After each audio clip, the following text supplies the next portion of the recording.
Hello and welcome to another Hey. episode of the podcast for the recently deceased. Episode 12. Um, it is International Women's Day. And the last few weeks of episodes, we have had a really interesting, coincidental. Um, Either the movies have been linked really well, or some kind of style has really been brought together with the films we've been talking about. No. And no, we didn't know that today was International Women's Day. And tonight's two films were both written and directed by women, starring women.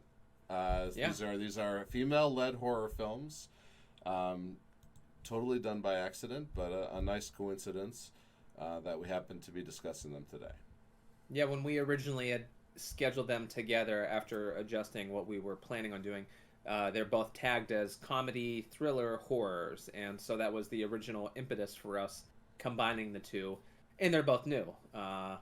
And that was the other point. We've been eyeing Fresh Up for a long time, and then Scary just kind of hit Shutter at the right time. Or was it Shutter? Yeah, I think it was Shutter. Yeah, it's Shutter. Yep. Yeah. And so we thought, yeah, it'll be a good pairing because of that comedic element in the horror film. And that's a good point. That'll be something that we talk about because they both utilize it in very different ways. They do. They do indeed. So tonight, to kick things off, we are going to start with the Scary of 61st, an independent comedy horror, as they say, or as they describe it. That is what they say. Directed by Dasha Nekrasova, written by Dasha Nekrasova and Madeline Quinn, also starring those two and Betsy Brown. Yeah. So this movie was, I'm gonna use the word good, but the word good here is it's a loose interpretation of the word good. as, as All right. as in the film was bad, but I enjoyed it, and by the end of our discussion, I think if you like this type of film, you'll enjoy it too, and by calling it good, maybe you'll go watch it and enjoy it as well. All right. Fair enough. Right? It's definitely yeah. Well, I mean, what we're gonna talk about it, and obviously, I don't know, a film like this, I think can't help but have not necessarily polarizing, but I went into this one blind. What about you? Completely blind. Yeah. So again, we mentioned that we should just make it part of our boilerplate intro. This will be a spoiler-laden dialogue that we're having here about these two films. So see them before you watch us talk about them. So, because we're going to get into this. It's 61st, I knew nothing about, and there's subject matter that is extremely delicate for some people. They do Q&As and screenings of this film, and they kind of like mention something like this could elicit certain responses, and during viewings, like some people will get out, some people are gasping, some people are just really into it for the art piece that it is, and so I think that's by design. But because of the nature of the kind of film that it is, it's going to have a very polarizing reaction from critics and audiences alike, and that's what you can kind of see as far as where it's at on IMDb and on Rotten Tomatoes and other affiliates. Yeah, yeah. It seems to get like an average of a 5 across the board. Lots of ones, lots of tens. The ones calling it disgusting, like, and that's once again the delicate subject matter. The tens calling it beautiful art, craft, and honestly, I land right in the middle. Just enjoying this what is like an exploitation movie done in today's setting, and it's interesting to see because we just don't get these kinds of movies anymore. Yeah, that's definitely something that I think I like about it too. But my background is as an artist. I went to school for fine art. I've completed a formal training in that realm. And you talk about pieces of art all the time with your peers, and there are certain artists that have a certain way of presenting their work or discussing their work that I find as sort of condescending, or they want to think it's high concept, high end type intellectual stuff, and it's really just shit that they want to work around the perimeter of a topic and not really address what it's about or what it's evoking or have any answers. It's just asking questions, and they're sort of like a bystander to this thing that they made that's now everyone has forced to interact with. Right. And I thought of that idea whenever I was watching this because I have a little bit of mistrust with the filmmaker in this. That the way that it's done makes me question their intent and what they want me to feel, and how important what they're saying is, both like outside of the film as a context and of what it's talking about, the subject matter, but then also like the way that they're addressing it as filmmakers and the genre, like you mentioned, like harkening back to an older style of sexploitation or horror in general. So Right. I have skepticism about it, and Right. it's just a weird thing that you sit with after it's done. You All don't right. know what to feel. All right, so we've been speaking in a lot of generalities that the audience has no idea. So here we go. Why is this movie so quote unquote controversial? It starts off a realtor is showing these two women an apartment, and it's a great deal, and it's on the Upper East Side. And you get the you get the feeling that they know each other, that they're actually good friends. According to something I read, though, it said that those two characters meet during this roommate search for apartments. Oh, really? Yeah, it doesn't feel like that at all. Right. Yeah, I don't think that's right either. Well, because then they're going to have an argument at the linen store, and it seems like they have a history there because they're shocked about their disinterest in sticking around. So right. Well, they could also be like they could also be recently roommates and have just found this new place together. So, but whatever, that doesn't matter. So they end up taking it. Right. And our two leads are Noelle, the brunette, and Addie, the blonde, in this, if you're picturing the two characters. Right, sure. And Noelle was one of the writers. Yes. The later, Madeline Quinn. Yeah, later a character called the girl is the director and the other writer. Mm-hmm. So right away, they're just kind of unpacking. Oh, also it's not a railroad apartment, but the bedrooms are situated like railroad apartments are, where you have to walk through one bedroom to get to the other bedroom. So the other bedroom has its own exit to the hallway. Mm-hmm. They set this up at this point because it's going to matter. Yeah. In that anything in this movie matters. Well, no, I mean, from what I heard, it was a pretty neat twist. Apparently, the apartment was owned by, is it Mark Rappaport, the guy that plays, yeah. Oh, Mark Rappaport. Greg, right? Greg plays Greg. Yeah, apparently it was his mother's apartment. I think that they were kind enough to let them take over and do what they wanted to do, or so that's kind of neat. Because clearly this is a low-budget thing. So, yeah, you're being introduced to characters. The interesting thing from the start is they're focusing on the architectural details and the original shots of this film. So you're kind of just seeing New York, all the different little statuettes, sculptures that are on the relief of all the buildings. And I did it was like from the get-go, you see the window and you see, I think it's Noelle looking out at the city. And it's a classic shot that you see in a lot of older horror films where you just slowly get to the action of the house or where it's taking place, and you see a character looking off into the skyline, and it's just evoking that feeling and sentiment. Yeah, I did love all the shots throughout the whole movie, and they used film 16mm. It's grainy. It's definitely not an effect. I didn't know that beforehand, and I spent the first half of the movie going, "Is that film?" Yeah, or is that an effect? Yeah, because because you see like the graininess of it, but then like you start to more frequently notice all of the blips and like hairs Yeah. and tears in the film. Like I remember there's some spots that are like have dead spots up in the Yeah. corner up here. Yeah, there was that. Yeah, one scene that had a dot the whole scene, and I was like, Mm-hmm. okay, this is definitely film. Yeah. So and it is beautiful because of that and the effects that occur from that.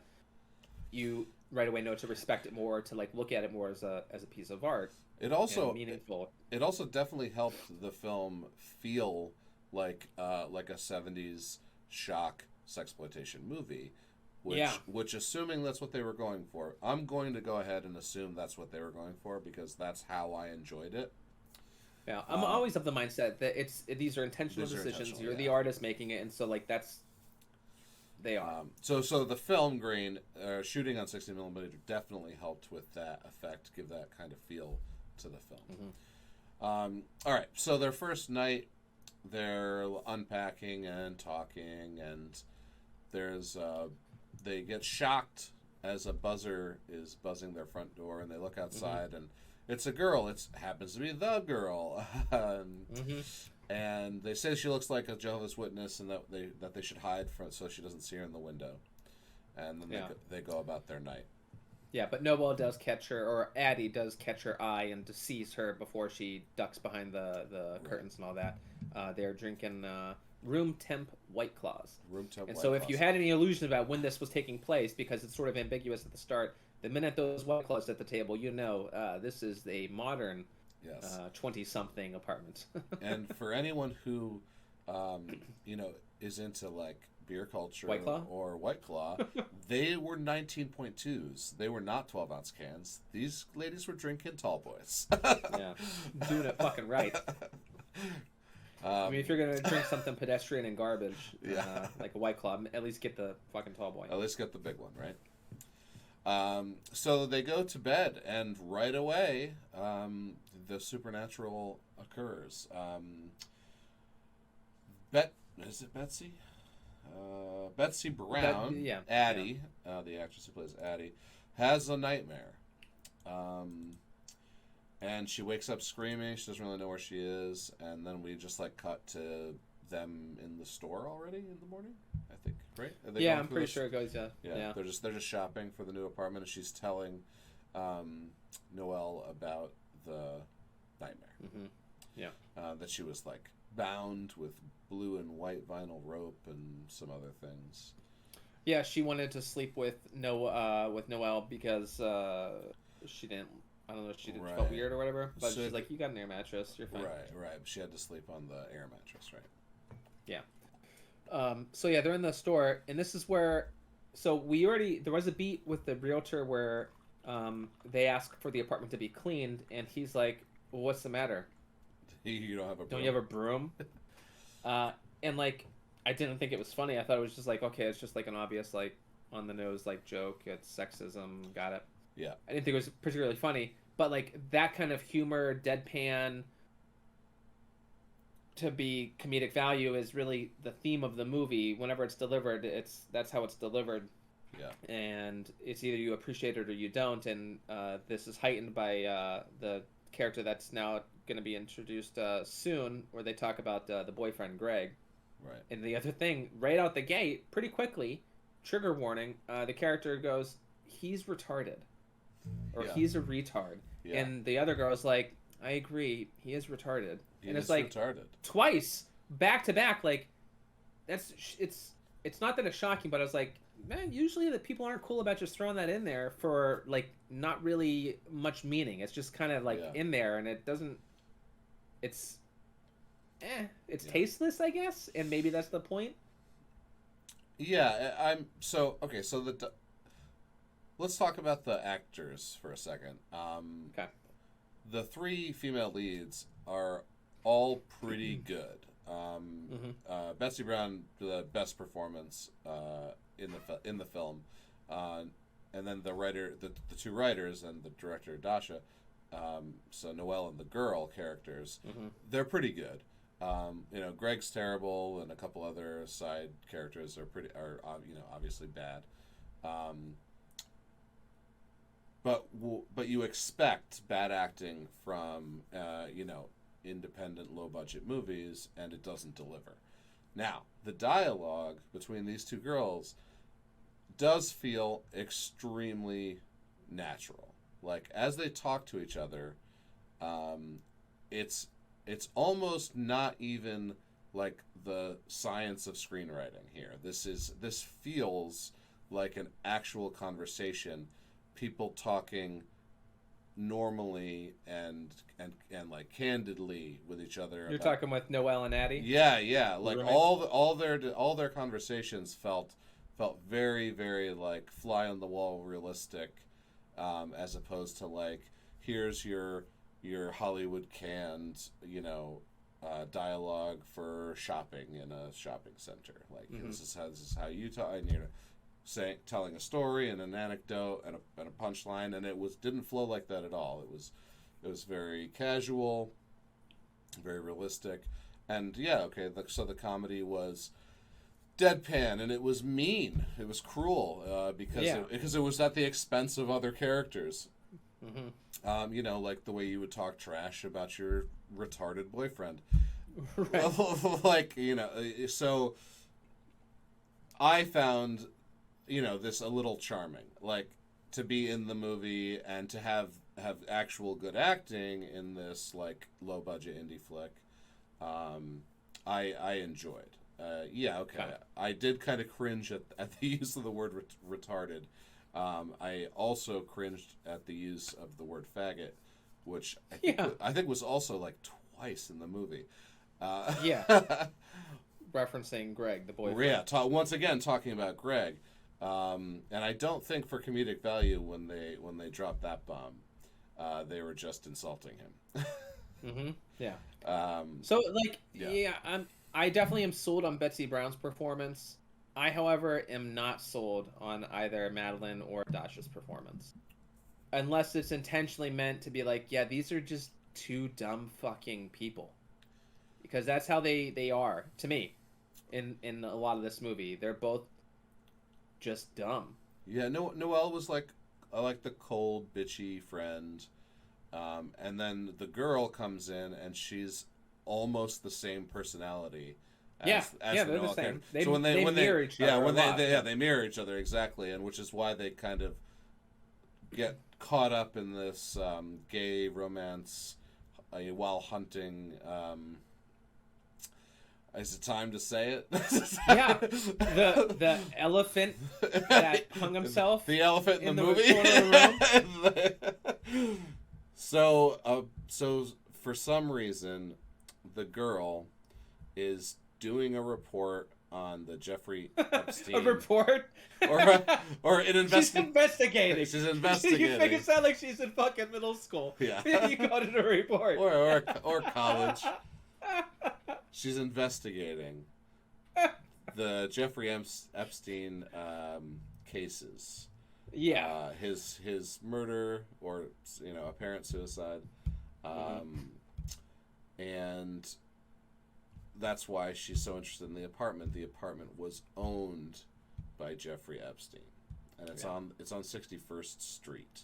Is why the scary of 61st. Right. So yeah, that's the thing. I mean, we're having some digressions here. Yeah. We're like that's fine. We're like 5 minutes into the movie. I know. So, do you want to? But I mean, that's really what it is, and but that's the thing. That's what begins it. So, they're in the one thing comedic wise I will mention. Like, I did think it was funny. They offer right away. Noelle is already mentioning in the linen store to Addie how she doesn't plan on really sticking around. She might not. She might just move out or do something else. And Addie's like, "Wait, what the fuck are you talking about? We just moved in together. Yeah, we just moved in." And she's like, "I'm just doing whatever." She's like, "Why don't you live with Greg?" And real quick, she's like, "What? No." Like, it's just a funny moment. To me, that was a funny line. Because he was like, "Hey." He's standing right there. Yeah. So, because he meets him at the store. So I did enjoy that. So yeah, let's rush back to the apartment. Because it happens shortly thereafter. I think maybe she goes over to Greg's for the night or whatever because she... Right. has to, or she's moving. Greg's gonna help her move, so she leaves to help move some shit. Because remember, they're loading boxes into his car and stuff, and that's why Noelle's alone in the apartment when the other girl comes. Right. And so Noelle and the other girl are having they're doing speed and unraveling the mystery of the Jeffrey Epstein conspiracy theories, while Greg turns I keep forgetting, Addie, right? Yeah. Well, Greg turns Addie down for sex because he's playing a stupid video game on his computer, and then has another nightmare. Now this nightmare's extra weird because it's actually not a nightmare. She actually does this thing. You think it's a nightmare at first, and it happens at his house and not at the apartment. Right. So she goes to this doorway, which is not her building. It's a different building. Yeah. And middle of the night. She's just sleepwalking. Sleepwalking, right? She's in like sleepwear, so it's like an oversized T-shirt and shorts, maybe a pair of Greg's boxers or something, right? And she gets to the doorway and she's kind of giggling and acting like a schoolgirl, and then she masturbates pretty aggressively in her shorts, and there's a like the JE like stuck onto the building like ornate letters, and she literally just rubs her cum on it. She's got sticky fingers and she just rubs it on the JE, and then she comes home, or she goes back to Greg's, and so I'm like, this is a nightmare, obviously, and she opens the window. Ejaculate. Yeah, she opens the window and he's there sleeping. Yeah. So she kind of just crawls in over him and goes to bed, and then we go back to Noelle, and now they have this whole night together before he comes back to Greg's, where right. So, and that's why right here their whole relationship is just founded on like the most absurd premise. Like, so this random girl comes in, she barges into the apartment. I'm investigating Jeffrey Epstein. This apartment was owned by him. There's all kinds of crazy shit going on. You need to care about this. And she's like, oh my god, and then she's like, she gets a follower. Yeah, she's like, yeah, you're right. You got me. And like now they're best buds. She's spending the fucking night. They're doing speed together, researching, watching Jeffrey Epstein videos, and they use drone footage. The drone footage from investigating his island, the actual footage that exists in real life, is in the movie. Yeah. And they're going through different searches to find this. Like, they're in this rabbit hole of conspiracy theory, and like, the dialogue back and forth between them is just like, it's dumb to me. Like, these are dumb people. Like, why are you wrapped up in this? And like, what is the point? I get it. Like, yes, that this is a real thing, but what are you gonna do with anything that you're researching? What's to be done? Once again, I would like to point out that the dialogue, in my opinion, was very natural. That it was.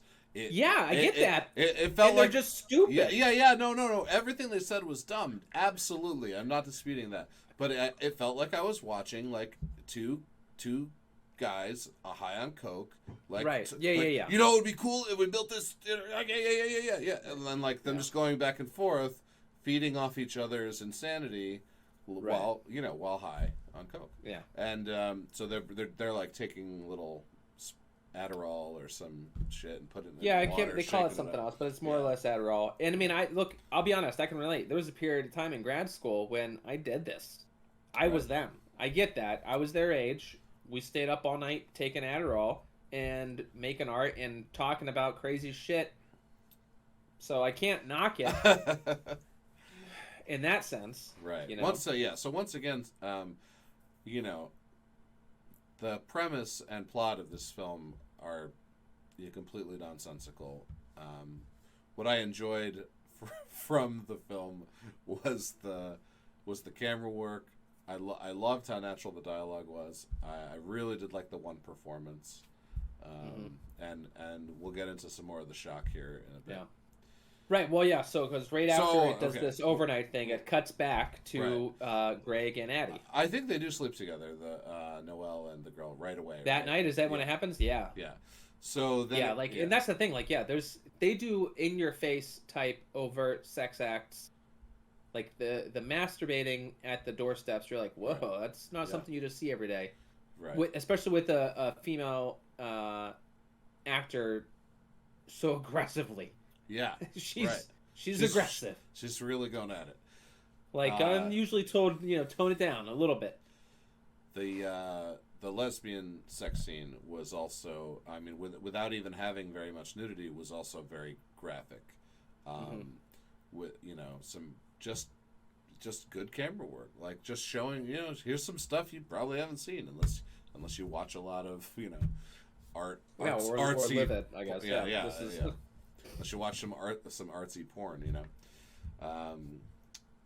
because anyway, so we get back to Greg's place in the morning, and they're like, it doesn't even, there's like no segue, it's just them having sex doggy style, and she looks like so bored, and he's like pushing himself off the wall, and he's like, I'm so tall, I could have been in the NBA. Yeah, his feet are on the wall. He's just saying some weird stuff. And and she starts to do that kid voice that we got from the night before. Yeah, it's not super overt, but she starts to ask him to say certain things. Yeah, she starts to ask him to say things. She's like, tell me we're fucking in a 747. Tell me we're in a Boeing 747. Yeah. So he says it, and now she gets even more into it. And once again, she's using this like kid, this like now it really starts to heighten it. Yeah. And she's also like sucking her thumb, going back and forth from sucking her thumb and not sucking her thumb. And she asks for some more stuff, and he's like, what? And then she gets this like demonic growl, fuck me like I'm a 13-year-old girl. And he's like no, and like completely dead stop, like what the fuck. She's like now insulted and can't remember saying or doing what she doesn't know what she said. Yeah, she has no idea. She's mad, like, why are you stopping? What are you doing? Yeah. And so he just leaves, she's like, he tells her to get the fuck out. He tells, she has to do the walk of shame, and yeah. I can't remember if it was still nighttime or if it was morning by then. So she's obviously very upset to be rejected by Greg as well, and doesn't know why. So she goes home and has this really, really bizarre. Now, before we talk about the next scene, we have to go back a little bit. They talked about the Prince Edward stuff and the royal family stuff during the Jeffrey Epstein investigation rabbit hole night. Yeah, because that's all the same thing. So if you know anything about Jeffrey Epstein and everyone that's associated with it, as far as Ghislaine Maxwell and Prince Andrew, that's all a thing. So now this day of events, kind of how we were going back and forth between Greg and Addie and Noelle and the girl in the evening, we're doing that during the day now. And so now they're on the street continuing their investigation. They even see someone who they think is Ghislaine Maxwell. They say it is. They say it is. It's like, it's just a fucking lady. It's just, and then, all right, but she's at home having this crazy Prince Edward... Prince Andrew. Like meltdown. Like meltdown. Like a picture of him and this woman, I'm assuming his wife, and she's like crying, screaming at it. There's like torn up pictures of the royal family everywhere, of Prince Andrew everywhere. She's masturbating all over the place. She's blood. She pulls her hand out of her pants. It's covered in blood. She smears it all over the woman.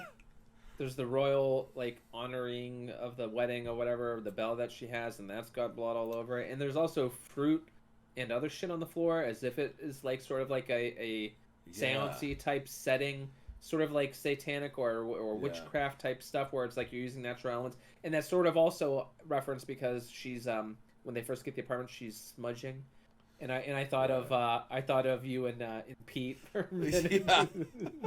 I like that they also do go to a magic shop. I thought that was I funny. know, which was awesome. I was like, yeah, yeah. The kind of people that this is speaking to are the kind of people that are into that kind of stuff.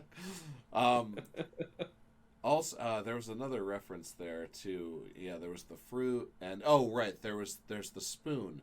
So Yeah. apparently somehow mail Little teaspoon, comes baby spoon. Right. uh, but Noelle gets it, and it was meant for Addie, and it's a little tea baby spoon, and Yeah, the girl grabs it. the girl recognizes it and goes, and Noelle's like, what is that? She's like, ask your roommate.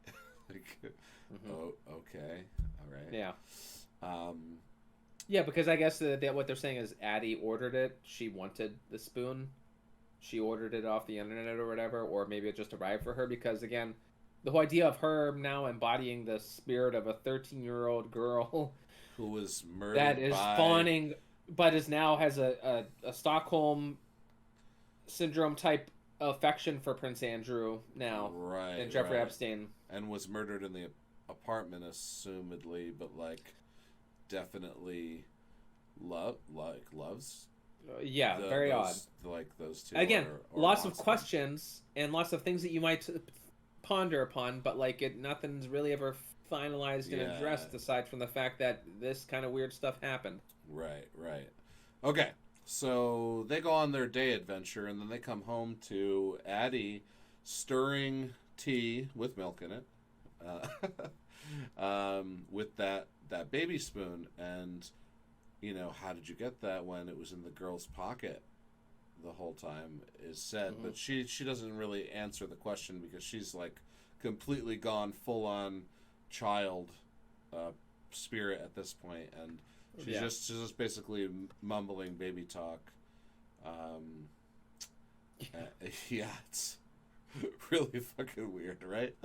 But she pulls it off. I mean, she maintains. She doesn't ever get Oh. too over the top and like too absurd, and it still works, you know. Yeah, her performance it was excellent. Like, yeah, script weird, plot bad, great performance. Yeah.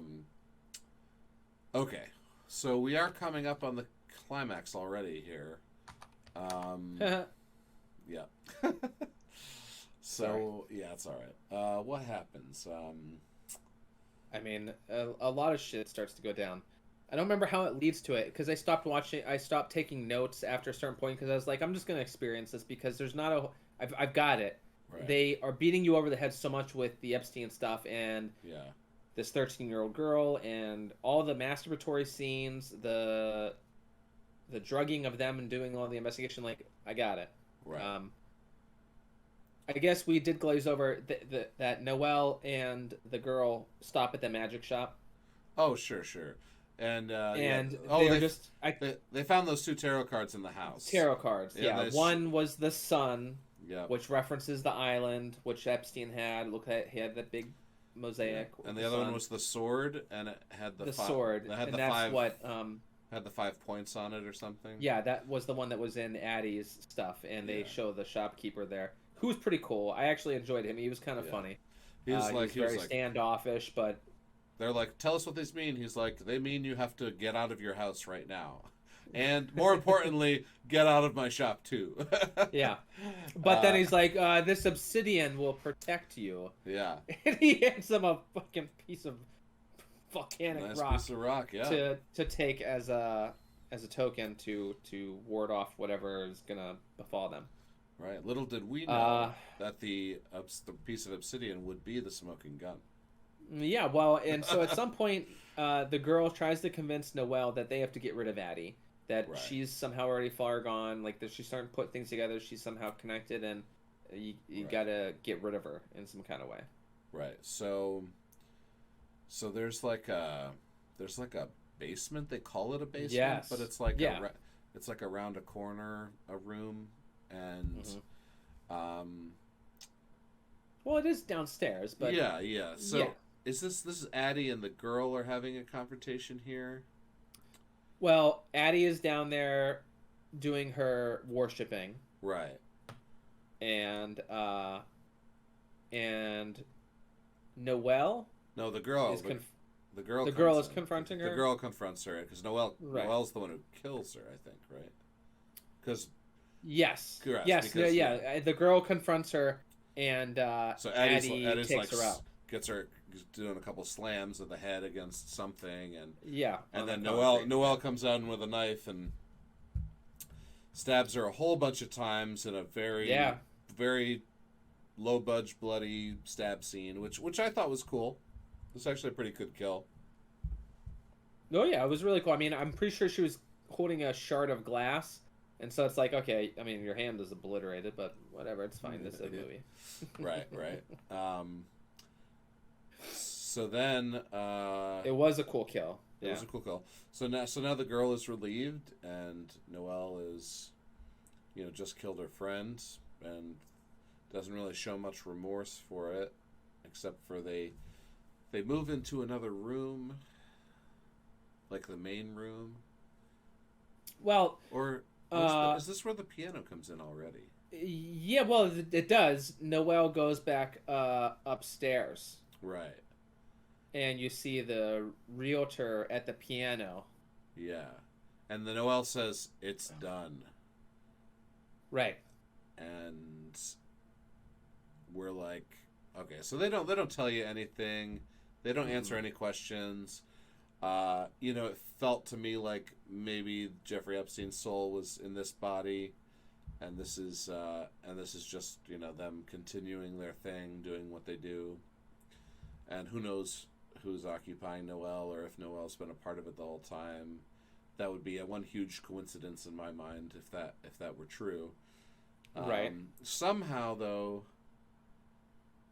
the girl comes to. the girl comes She to. goes back up to the apartment to find Noelle. To find and they have Noelle. a battle. And they fight, and then this one, Yeah. the girl hits her in the head with the obsidian and kills her. Yeah. And then she runs to the only person in the entire city she knows for help, which happens to be Greg. Like, how does she not know other people or have her who's own? Who's about to make a sweet deal with a redhead? He's about to get another girlfriend here. And I love the pickup line from the girl. Are my tits too big? he's like, I like them. She's like, what are you doing after work? Some not so good dialogue.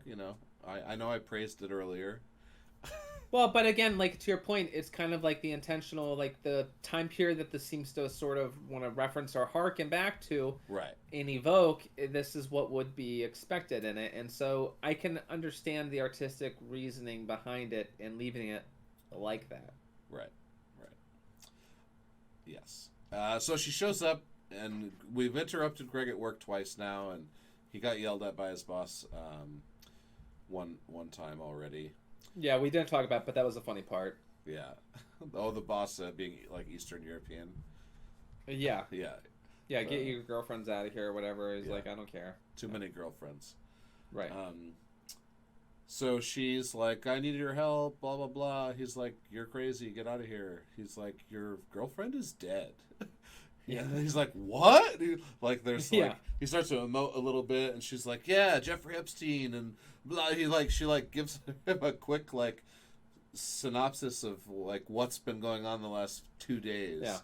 And he's like, okay, let's go. And he grabs his jacket, and they run back, and they go straight to the they do the apartment first. Or they go to the apartment, and Noelle. So Noelle's body isn't there, and then they go down, and there's no one in the worship chamber, and he's like, this is a sick fucking joke. I'm done with you bitches. He says cunt a couple times in this movie.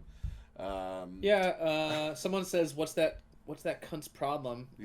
It's always funny when someone uses the word cunt comedically, and it kind of works. So he leaves, and then she goes over to the piano, and we should say before the resolve here is that the piano has been here in the apartment the whole time, and when they were being shown it by the realtor in the beginning, I think Addie pressed a key, and the realtor snapped at her, "Don't do that." Yeah. Don't play the piano. Don't don't tap on the glass. Yeah. It was like a Seinfeld guarding the aquarium at Putty's party moment for me. Right. So she finds a note like folded up on the piano. She unfolds it, and it simply says, "To stop your inquisitive, whatever, Blah blah blah blah blah. blah blah blah. You'll die too. Everybody's dead, and you'll die too." And that's the end of the movie. Yeah. So the moral of the movie is not to investigate Jeffrey Epstein, or you'll die. Yes. Which I don't think is a message they wanted to send, because we should be investigating Jeffrey Epstein because Right. of all those disgusting rich people having sex with children. Right. Now, like, that whole ridiculous situation aside, what I was saying about actually enjoying the film was the 70s sexploitation. The fact that besides Titane, which coincidentally came out last year, we have not seen any psychosexual horror films in a really long time. It used to be a thing. It's not really a thing anymore. So it was nice to see this kind of throwback to that kind of genre flick. Overall, I give it a 5, which is the lowest good rating I can give a movie that says to the viewer, if you like this kind of thing, watch the movie. Maybe you'll like it too. Overall, it was not good, but it's enjoyable if you like, if you like the shock value, if you just want to see some weird stuff. Yeah, I mean, I was gonna agree with the 5, but like I kind of want to give it a 4. It makes me wonder. Like I don't remember what we gave Death Valley, because in general, like that's just garbage for a lot of other reasons, and yet there's some redeeming qualities that you can try to find. And this has lots of redeeming qualities, but I think it's just completely incoherent nonsense. Yeah. That's taking advantage of, I don't know, certain characteristics of the kind of film or the things that it's discussing or what it's referencing or homaging to. I feel like it's hanging its hat too much on that or reliant upon that. Yeah, I think we gave it. Still... I think we gave it a 4. Yeah. Okay. Well, I mean, if that's the case, and that's what I did, then I think I have to give this a 5. But I almost feel like it deserves a 4. It's just, for me, it's like it was beautiful, and some of the dialogue and some of the things are nice. The film work was great. It's just that I didn't care about the story. To bring up real world type characters, this movie takes me out of it in a sense. This movie becomes infinitely better by replacing Jeffrey Epstein with a dead pedophile. A fictional dead pedophile whose soul is he was also a Satan worshiper, and his soul is infested this apartment. Infinitely better, just by making that one change. That's what's frustrating. Like, cause there's so much of it that is associated with Epstein. Like the whole fucking thing, the whole reason this movie exists is because of Epstein. If Epstein didn't exist, these women wouldn't have made this movie, and that I feel like it does a disservice to storytelling, to all the other things you would want to see. I agree. Like for me, it made me feel very uncomfortable at times. Yeah. You gotta, in my opinion, you have to give a movie props for that. Sure. And but I mean, it's also like it's kind of like easy to make people feel uncomfortable when you're dealing with goddamn pedophilia, Right. And you're showing a woman reenacting things as if she were 13, doing sex acts as if she were 13, but she's a grown, like you're like that's just inherently going to be an uncomfortable thing. It was uncomfortable. It's like a shock value type stuff, right. And I don't always appreciate shock value type artwork because oftentimes I don't think that there's like a whole lot of meaning or other things that they're trying to achieve. It's just like we just want the shock. I didn't really do this for a whole lot of other reasons other than that part. Yeah, and this movie, unfortunately, because maybe they were trying to deliver on an Epstein message, but they just fell short or they didn't know how to do it. They didn't actually deliver. They just Well, and like you said, what's the message going to be? Like we know everyone knows Epstein is an awful human being. Right. Anyone associated, anyone that contributed to right. Nobody what's thinks alleged.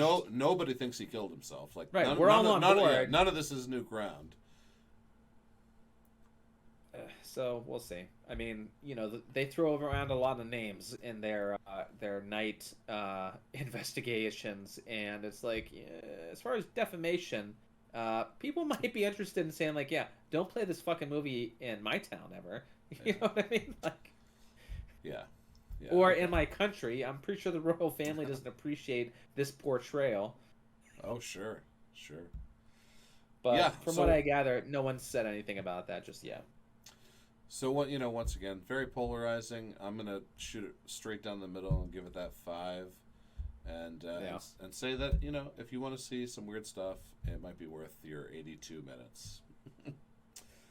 Okay, and now that we've slogged through the scary of 61st. Now that we've eaten our vegetables, yes, we've got y'all warmed up talking about pedophiles and shit. Here comes, I mean, it's gotta be top 5 2022, and it's gonna stay in the top 5 all the way to the end. It might not be the best horror of 2022, but it's gonna be on the list. I can almost guarantee it.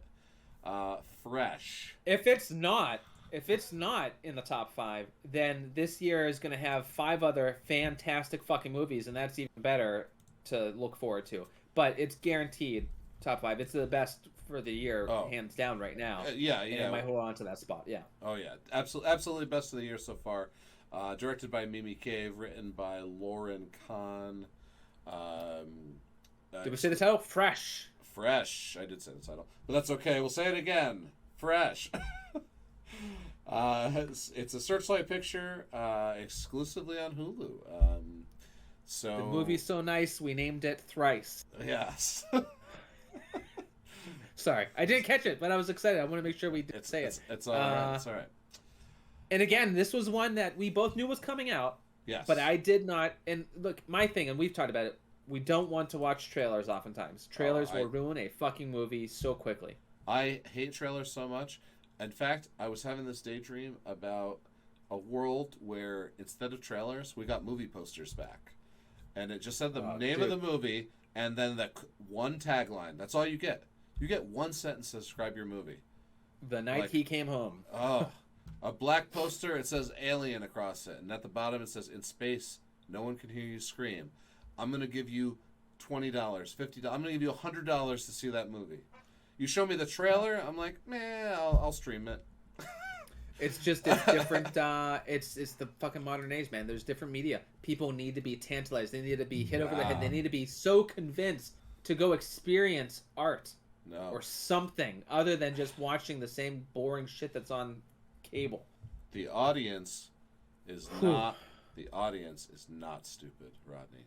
And we're gonna come back. Enough. We're gonna come back to that statement because it's something I keep bringing up when we talk about modern cinema.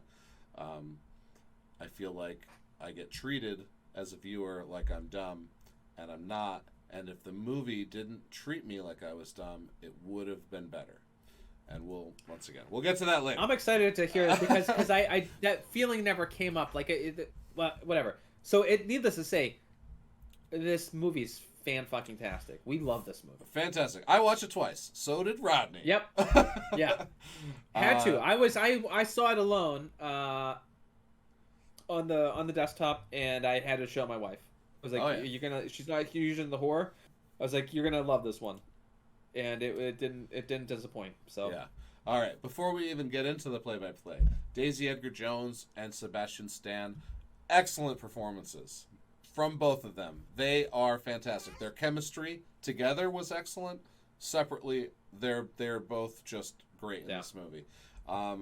Who would have thought Sebastian Stan had comic timing from his his stiff Winter Soldier character. Uh-huh. He was so good. Fucking stiff. Yeah, you got that right, dude. Yeah. Because, I mean, I fawned over him so hard during this film. Every scene that he was in, there's scenes where he's in where there's montage, and it is what I dream of. Oh, yeah. We're gonna get to it, and it's like I would rewatch those on repeat the whole day, just just let me watch it.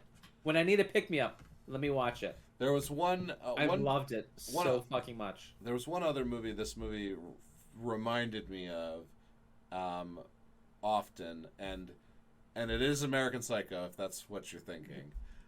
Well, I mean, I was like, yeah. Weird, why? Yeah. Well, because of its use of music, which was excellent. Like, the soundtrack was fantastic, but the actual... So the song selection was fantastic, but the actual use of the music, how they integrated it, we talked a lot about that in the Battery and After Midnight episode. Yeah. But they crush it in Fresh as well. Yeah, it's excellent. Yeah. All right. So to get right down to it, the opening. Okay, well, not the first scene, but the second scene. So let's do the first scene is what she's just swiping, right? She's alone. Yeah, she's on an app. I can't remember what they call it. It has significance, but so the description for the movie is the horrors of modern dating seen through one young woman's defiant battle to survive her new boyfriend's unusual appetites. I like that it's vague, and this movie just starts off where you just know that these two leads are going to be in it, so these two, a weird dating thing, and so you're expecting them to interact and for stuff to happen. And so it starts with her going through the app and or no, she's not going, she's going through the app while she's waiting to start a date with Chad. And she gets a text and she's like, what the fuck? And she calls her best friend. The best friend's chemistry with Daisy, played by Jojo Gibbs, right? They're perfect. They have the kinetic energy of two friends that known each other for a time and just have this rapport back and forth that seems so natural. Oh yeah. Like you said in the other film, where he tells her to bring cash. It's a place that takes cash. Make sure you bring cash. Yeah. So it's like right out the gate. She's like, you really want to be telling your kid the first date you met with this guy was like that? He said bring cash. Yeah. Like, get the fuck out of there, girl. And like, and she's like, I'm already hungry. I'm already hungry. I'm gonna go with that. Yeah. And she goes to the date with Chad. Right. So this date is one of the funniest scenes in a movie I've seen in a long time, and it's like this is all it takes to be funny, right? Like you don't have to be crude to be funny. You can be funny in a horror movie and it not necessarily be a horror comedy, right? Like this is just some excellent writing, some great performances. Like this guy, he's only in the movie for 5 minutes or 3 minutes, but he's right. He's great. It's just a date gone wrong. Everything about the date. Oh yeah. He right out the gate says she more or less looks like shit. I'm glad you don't care so much about stuff. It's like, it starts off. He's like I just love hot sauce. I'd put it on everything I eat. Pizza, wings, noodles. He's just like. But I just get the acid reflux. It comes up, makes me want to puke, and she's like. She's like it goes to her and she's like zoning out into the fish tank like and she's like she's like that's terrible. Well, yeah, because they do a great shot. They show the crab still frame, and then you see a bubble come out of the crab, and you hear the muffled voice of the guy. Like, it makes it look like it's the crab talking. That's how I saw it. Yeah. And so she's already checked out of the date. At the first line of dialogue in the scene, and you're like right on board with her because he's talking about puking from his acid reflux, and it's just like a little noodle place too. It's not like a nice restaurant. It's like a takeout kind of restaurant, but because they're the only two people sat in the restaurant, it is like a Chinese takeout kind of place, not like a date kind of place. Mm-hmm. Which also goes right in line with this place only takes cash text is like so we're in date hell. Right. It's just going awfully. She's trying to get through it. So the next bit of dialogue from Chad is the one you started already, where he says, "You know what I miss? Like our mom's era when women just like really cared about femininity, you know." And she's just like looks at him like cross-eyed. she's like just He's- let him talk, and she's just yeah, nodding like, yeah. So he goes, you know, I'm just saying you'd look really good in a dress. Yeah, not that you don't look good in your sweater. and it's like, and it is baggy and everything. Yeah, and it it's is not, baggy. And like, then he does go on to say that like women today just seem to just like put on baggy clothes and seem to think that it's okay.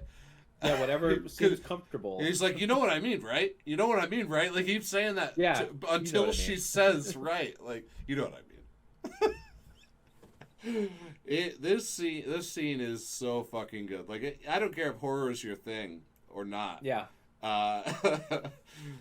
They ask for to-go containers. Right. He makes sure that she has money to pay, and he's like, yeah, and you know what? I'm just gonna take these. My friends in from out of town, or my brother's in from out of town, so I'm just gonna get this to stock in the fridge. Like, you can leave less on the tip, he says. Yeah, yeah. He takes her food. He takes her food. You can leave less on the tip. And his scarf has now been draped in his noodles. She looks at it like, you're a garbage dude. And she's like waiting for the minute. She's like, your scarf's in the noodles. And he's like, oh, I love this scarf. This is my favorite scarf. And he rushes over to get the waitress, the hostess. Yeah. And he starts talking to her like she's right off the fucking boat and doesn't know English. Yeah. Because of her nationality. Yeah.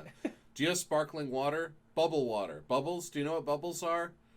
And when he said, "Do you have sparkling water?" she said yes and nodded her head.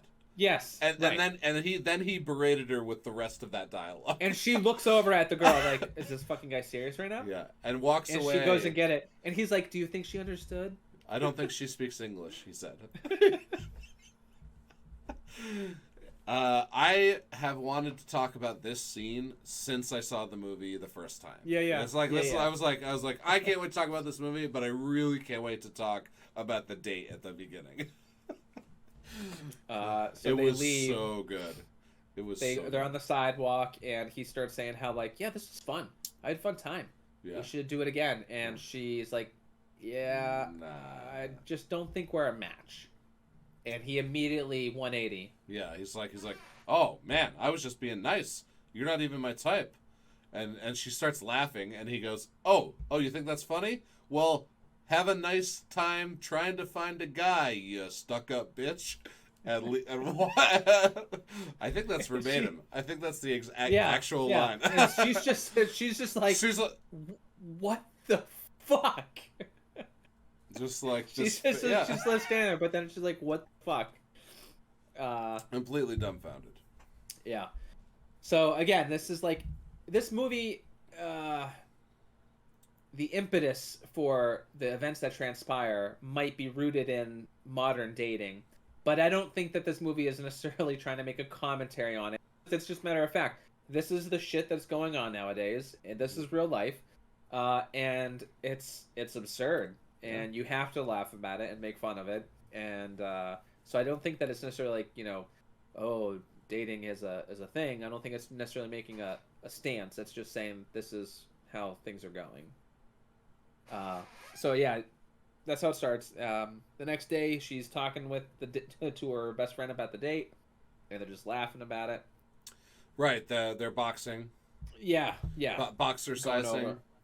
Yeah, and more or less, she's just saying that she's content to just whatever. Like, I don't care what happens. Noah's just like, I don't need to be with someone.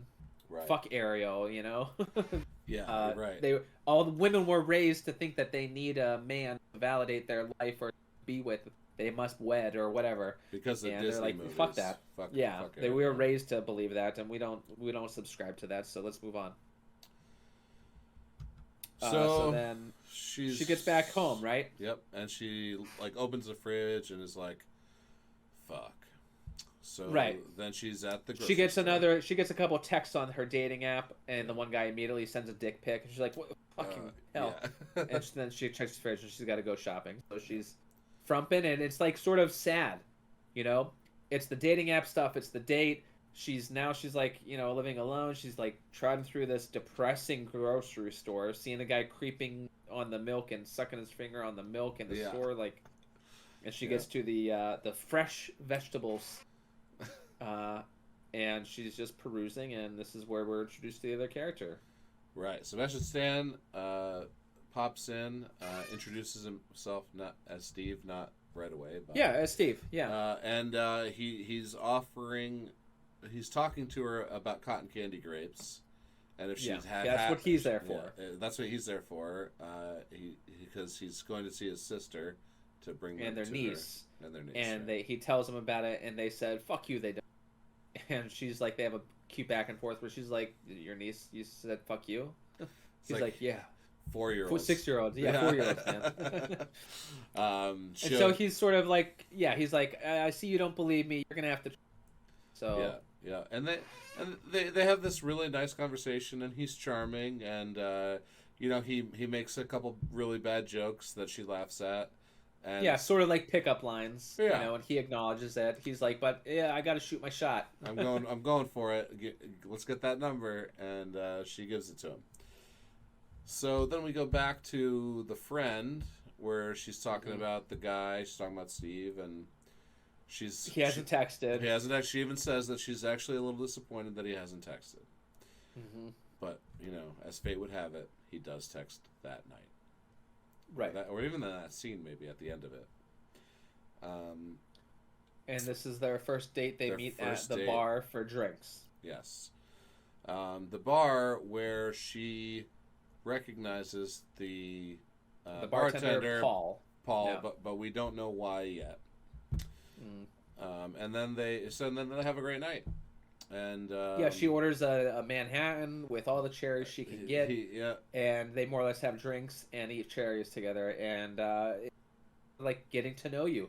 First date type questions where Steve is kind of like charmingly just asking like, "So where are you from? What's your family?" Right. They cheers. They cheers to having dead parents.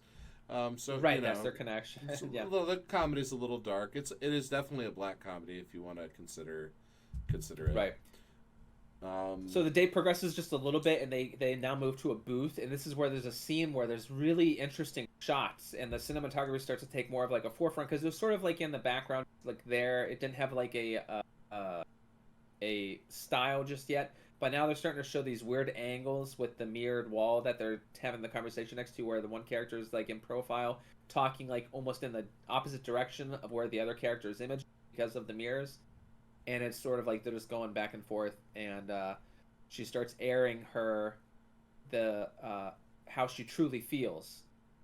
He asks her like about being genuine or being real or something, and she starts to say how she hates this awkward preamble of dating, and she just hates the whole theater of it, and how because she's done it so much, and it's just so nauseating, and it's just never genuine. And it's like she's having this monologue about her feelings as you see their date just transpiring and being good, and they're exiting the bar. She's still talking as an overlay of like how she's just content to just accept the fact that they both don't agree on true love. You'd have to be stupid. Right. And she's like, I've just resigned to the fact that it's like, fuck it. It's not for her. And you see them embrace and kiss outside the bar. She goes for it. She goes in to kiss because he's won her over. And they kiss and go back to her place. Right. And they sleep together. But it's hesitant. Yes, there is a little. He stops. Yeah. Right. And he does it's too he's soon. Like, it's too fast. Yeah, it's too soon. She's like, can I get you something to drink or something to eat? Yes. He sits down. He's like, just you. And she goes after him, and then they spend the night together. Yep. And this is really beautiful shot because like even that hookup, like glowy, warm and red and amber lights. Yeah. just very like Yeah, and not graphic or gratuitous. Very, very just well shot. In the morning, we have also another nice shot of the sun coming in, hitting the bed, right? mm, And yep. she like grabs her phone though, and she like sneaks a Yeah, photo of takes a him while he's yeah. sleeping. Creeps on him a little bit, Creeps yep. on him a little bit because during the night, at night they talked, and he doesn't have an Instagram, he doesn't have a Facebook, right? Right. Which later today, and she's going to meet with the best friend again, and she's going to tell Mm-hmm. her all these things, and she's like, "That's sketch." Red flag. Yeah, they're on the Yeah. phone. She's at work, I think, and she's like cleaning up her apartment after the day, and she's telling her about it. Right. But she says how she slept with her, and she's like, "Yeah, you get that D," and like Yeah, it's yeah. just great. They're just talking about it, having fun. But then she starts questioning, like, "Oh, he doesn't have that. I don't trust it, whatever." And she's like, "Come on, what the fuck are you doing? Don't ruin my high. Like, this guy's cool. I actually like him. I'm having fun." Like, she's like, "You're right. You're right. You're right. It's fine." She does offer She's that, supportive, that yeah. she does say that he's probably married. Yeah, yeah, Which is funny. yeah. But then they set up to have another date, Yep. Which and this, which they have a great time, right? yeah, this is which one is this is where they go. What do they do? I'm trying to think. I feel like they're, I don't know, maybe having lunch somewhere or just like at her apartment again. When they, Oh, right, he's at the apartment. Right, he's Yeah. at the apartment, yeah, because they talk, they just like hanging out. yeah, and then he's like, we should go away for the weekend. Right. Yeah, this is like pretty quickly where he's there the next time, and though they're eating takeout at the table or something, and she's eating the short ribs She's and eating stuff, the short ribs, yeah. and he's eating, and she's like, "You got to try these." He's like, "I don't eat animals." Yeah. And she's like, "I have all these short now. I can't eat these," because she's uncomfortable. Whether it's because she's eating all the Right. meat and she feels self-conscious about it, or she just feels gross because he might not like he's vegan or whatever. Yeah. So she's turned off. Yeah, But yeah, they're just developing. I do love the assumption that he's vegan at this point, and Yeah. I almost wish that they could have mentioned, they could have, there's like a missed opportunity to have that dialogue with the best friend. Sure. Right? Like where she could be like, he's vegan or he's vegetarian Yeah. or whatever, and, Right. like Just now, to heighten it instead now, of yeah. you Now making he's absolutely too good to be true. He is a fictional person. After Right. all of these other things, he's vegan too. No way. Like I think that's a little missed opportunity. but he's like talking. He's like, "So did you tell any of your friends about me?" right. And she's like, right. "Yeah, I did." Yeah, and he's like playful about it the whole time. He's still charming, but like we know the kind of movies that we're watching. Where Right. flags are sent out, and that's an odd question. Yeah. And he's asking about that, and then he mentions we should go on a trip, and we should just get out of here. What do you think? And she's like, "Yeah, Yeah. She's all in. yeah." And he's like, "That'd be great. Let's do it." And so it'll be a surprise too. I won't tell you where we're going. Right. It'll be a surprise. She tells her friend, and her friend's like, No that is way. a red flag. Yeah. What are you doing? You cannot do it." She goes, I haven't even seen this guy yet. Yeah. Like, So No Noah way. convinces her though. She's like, I'll call you when I get there. I'll talk to you the whole time. It's gonna be fine. I'll do whatever." And so Steve picks her up the next day for the trip, and he's like, "Well, something happened. I got delayed at work. We're gonna actually have to leave tomorrow morning. We'll go to my house, and then we'll leave from there." yeah. They're in the car traveling to it. She's having a hard time with her signal as they're on the road in the woods, and he's like, "It'll get better at my place." And he tells her, "I can't keep it a secret. We're gonna go to Cottage Grove," and apparently this is Portland, Oregon, Right. that they're in. And I don't know if Cottage Grove is a real thing or not. Whatever it is. So she's like, "Really? I've always wanted to go there." He's like, "You're just not saying that." More playful banter. It all seems good and positive and uplifting. And she's like, excited now. She's sort of like a little bit relieved because she knows where and she's actually has something to look forward to. But then the camera like gets back and you just see the landscape shots and there sort of starts to be like a little bit of an ominous type tone in the soundtrack. It used to be all happy go, a little bit more distant or open ended. It doesn't drive how you should feel necessarily. It's just sort of there. But you get to his house and like I love what the camera does in the shot. There's a before they get there. I think it's just imitating what the car is experiencing because his driveway has all these divots, these little scoops out of it. Like it's a textured concrete driveway with holes in it.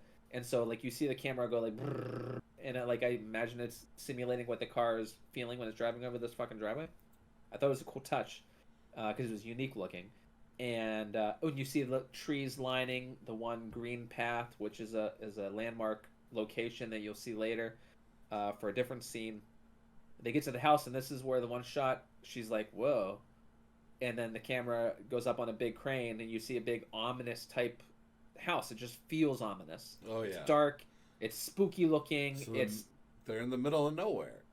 Yeah, it's a way rural location. But he tells her, and we didn't mention this, he's a doctor. Right. He's up in this area for his second residency. He's this is very important. He's a surgeon, and he does reconstructive surgery. Right. And she's like, oh, well, like, yeah, there's breast implants and butt implants and this and that. He's like, yeah, and I also actually just saved a kid's with skin cancer or whatever. Yeah. And she's like, feels like shit. She's like, oh, I didn't mean to diminish. So this house is like, okay, it makes sense. A surgeon is going to have a really nice place way the fuck out to, live a better life than I've ever had.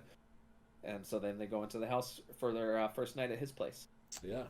And, she's inspecting the house, and it looks pretty normal, but also, like, very nice, very rich. Mm-hmm. He's making some drinks. He even says that he's making a special Manhattan with extra cherries. Yeah, his version. Yep. So when he gives her the drink, she tastes it, and he says, "There's something in there that can you tell? Can you tell me what it is? Can you guess?" So she takes another sip real quick, and she's like, "Is it this?" And he's like, "No." So she takes another sip. "Is it this?" He's like, "No." And on the third try, she guessed, I believe, nectarine or tangerine. Yeah, nectarine. And that's what it was. Yeah. Now he's sitting across from her, and he's having all this dialogue about how they're leaving in the morning and how everything's hunky dory, and the camera's getting fuzzier and fuzzier. Yeah, it's such a great shot. Every shot on him, like her per POV, you see the edges start to slowly blur. It goes back to her, and then it goes back to him, and now it's blurred more. Very slowly, and he's still talking as if this trip is happening, which is crazy because this thing has been done in many movies. Yeah. And the villain always gives it away, or like right before they pass out. But not here. He keeps talking as if everything's normal and they're going. So she doesn't panic or freak. And even like right before she does pass out, he says, "Hey, why are you sitting so far away? Come sit over here." Yeah. And she like gets up and she immediately falls over and passes out. And you're like, like the whole time, the viewer, I'm like, wow, like, yeah, he just fucking Cosby'd her. But and then what I can only describe as like the most elated feeling I've had in a movie in a real long fucking time. The goddamn title card pops up on the screen. Oh yeah. Fresh. 30 minutes into the movie. 30 fucking minutes. I was literally watching it and I was like, yes. I had my fist in the air. I was so fucking pumped. I almost couldn't pay attention to the fact that now they're starting to show POV shots with this trippy music and everything of what she's experiencing as far as head up in the air and seeing different backgrounds in this house. And the music. It was so ballsy. And the names of the actors and the writer, producer, like it's fear and loathing all type coming mind trippy stuff, Oh, and it's it's a great song is playing. Oh, it's so confident of a decision. It is so impactful. It's took you completely off guard. and it's like it definitive like okay, end act 1. You know, Yeah. it's like rom-com this whole fucking time. Yeah. Everything that was done there, 100% rom-com. All it was, and it was awesome to see it flip on a fucking switch like that. Yeah. I was blown away. I haven't seen something like that intentionally like in the face. I can't remember the last time I had that reaction to a film, to something that happened in a film. Least of all, a title card. Yeah. The first, yeah. So I watched it twice. I watched it once yesterday, or once today, and once yesterday. Yesterday, I remember just sitting here, and when that happened, I was like, "Oh my god, they did it!" like, Yeah. like Yeah. this, like this Yeah. thing that no one does anymore. Like I was saying about the, just give me a fucking movie poster and a tagline, man. I don't Yeah. want or need a trailer. I just don't want it. No, and that's yeah. I mean, but you got to get butts in the seat, and too Yeah. much of our populace does not have the same feelings we do. I know. Okay, so she comes Whew. to. She comes to. Yeah, And he's sitting She's there on a across from bed him. of sorts. Yeah, Yeah, she's on a bed, but it's floor level. yeah. But and she doesn't understand what's going on. Yeah. She just thinks she fell asleep, and now she's waking up. And What happened? yeah, I drugged you. And she laughs. No, Yeah, really. she's What like- happened? No, I drugged you. And then she lifts her arm, and it's chained to the floor. And she's on a floor bed, in a beautiful room, like well decorated. It's a gorgeous room. yeah. He references that too. He's like, "This is It's like, great. "This is Everything you great." need." Yeah. She keeps questioning him, and So she starts she's to like, freak "What out. are you gonna rape me?" And he's like, "No, No. I would never do that." Yeah, I would never do that. Not to mention, this was an interesting choice. That's what she was afraid of after willingly sleeping with him at least once or twice. Now, obviously, no woman wants to be raped, but it was an interesting choice of instead of "Are you going to kill me?" It was. Sure. I just think it's an interesting choice of dialogue. That's a good point. He says no. He's like he says, "I'm gonna tell you, but you're gonna freak out." Right. I'm gonna sell your meat. I'm not gonna kill you. At first. At first, I'm gonna keep you Keep you alive as long as possible. Keeps the meat fresher. Yeah. And Yeah. and she's just like, what? She's starting to lose it. She Yeah. just loses it. And he tries to sell it. He's like, this room's great, and you're gonna find out that I'm a great cook. I really am. Yep. He's still playing the same charming guy Oh yeah. that he was at the beginning. It's just now there's this element that she's introduced, and that's the thing. And he's like, everyone's got to die at some point, and Yeah. So she does get hysterical. He does get angry. He yells her name angrily, and it kind of snaps her out of the hysterics for a moment, so he could explain to her the situation. And that as long as she behaves, everything will be fine. Yeah. Until she eventually dies, I guess. right. And that she should behave. And then he just leaves her there. And I think we get some texting from the friend at this point. Yeah, she's sort of She's in a locker trying to room. reach her. She's in a locker room, so it's Yeah. This isn't like her determined texting like we get later. Not yet. This is the Yeah, she's just asking how it's Yeah. going, and she more or less says the phone texts back that she can't talk. Oh yeah. The service is great, or I'll try to reach out later. And sends a picture of the waterfall. Sends a picture of the waterfall. Yeah. And so she kind of is like, okay, I can relax a little bit. It looks like everything's fine. So she kind of is satiated with that for now. So then we go back to her screaming and crying about someone to help her, to let her out. And we get introduced to our next character, Penny. Penny, yeah. Played by Andrea Bang or Andrea Bong or however you pronounce it, who I love. If you have not seen Kim's Convenience, It is a very charming. Oh, is that who that is? Yeah, it is a very charming sitcom on, I believe, Netflix. I think it went Oh yeah, six. she's effing great. Yeah, I think it went 6 seasons. The brother from that show is Shang-Chi. So he's made it big In the time. Marvel universe. Yeah, yeah. So he's made it big time, and yeah, I didn't realize that's who that was, but yeah, she is great. Yeah, really great to see her in anything. Since Kim's Convenience. So I'm just glad she got a role. So that's great.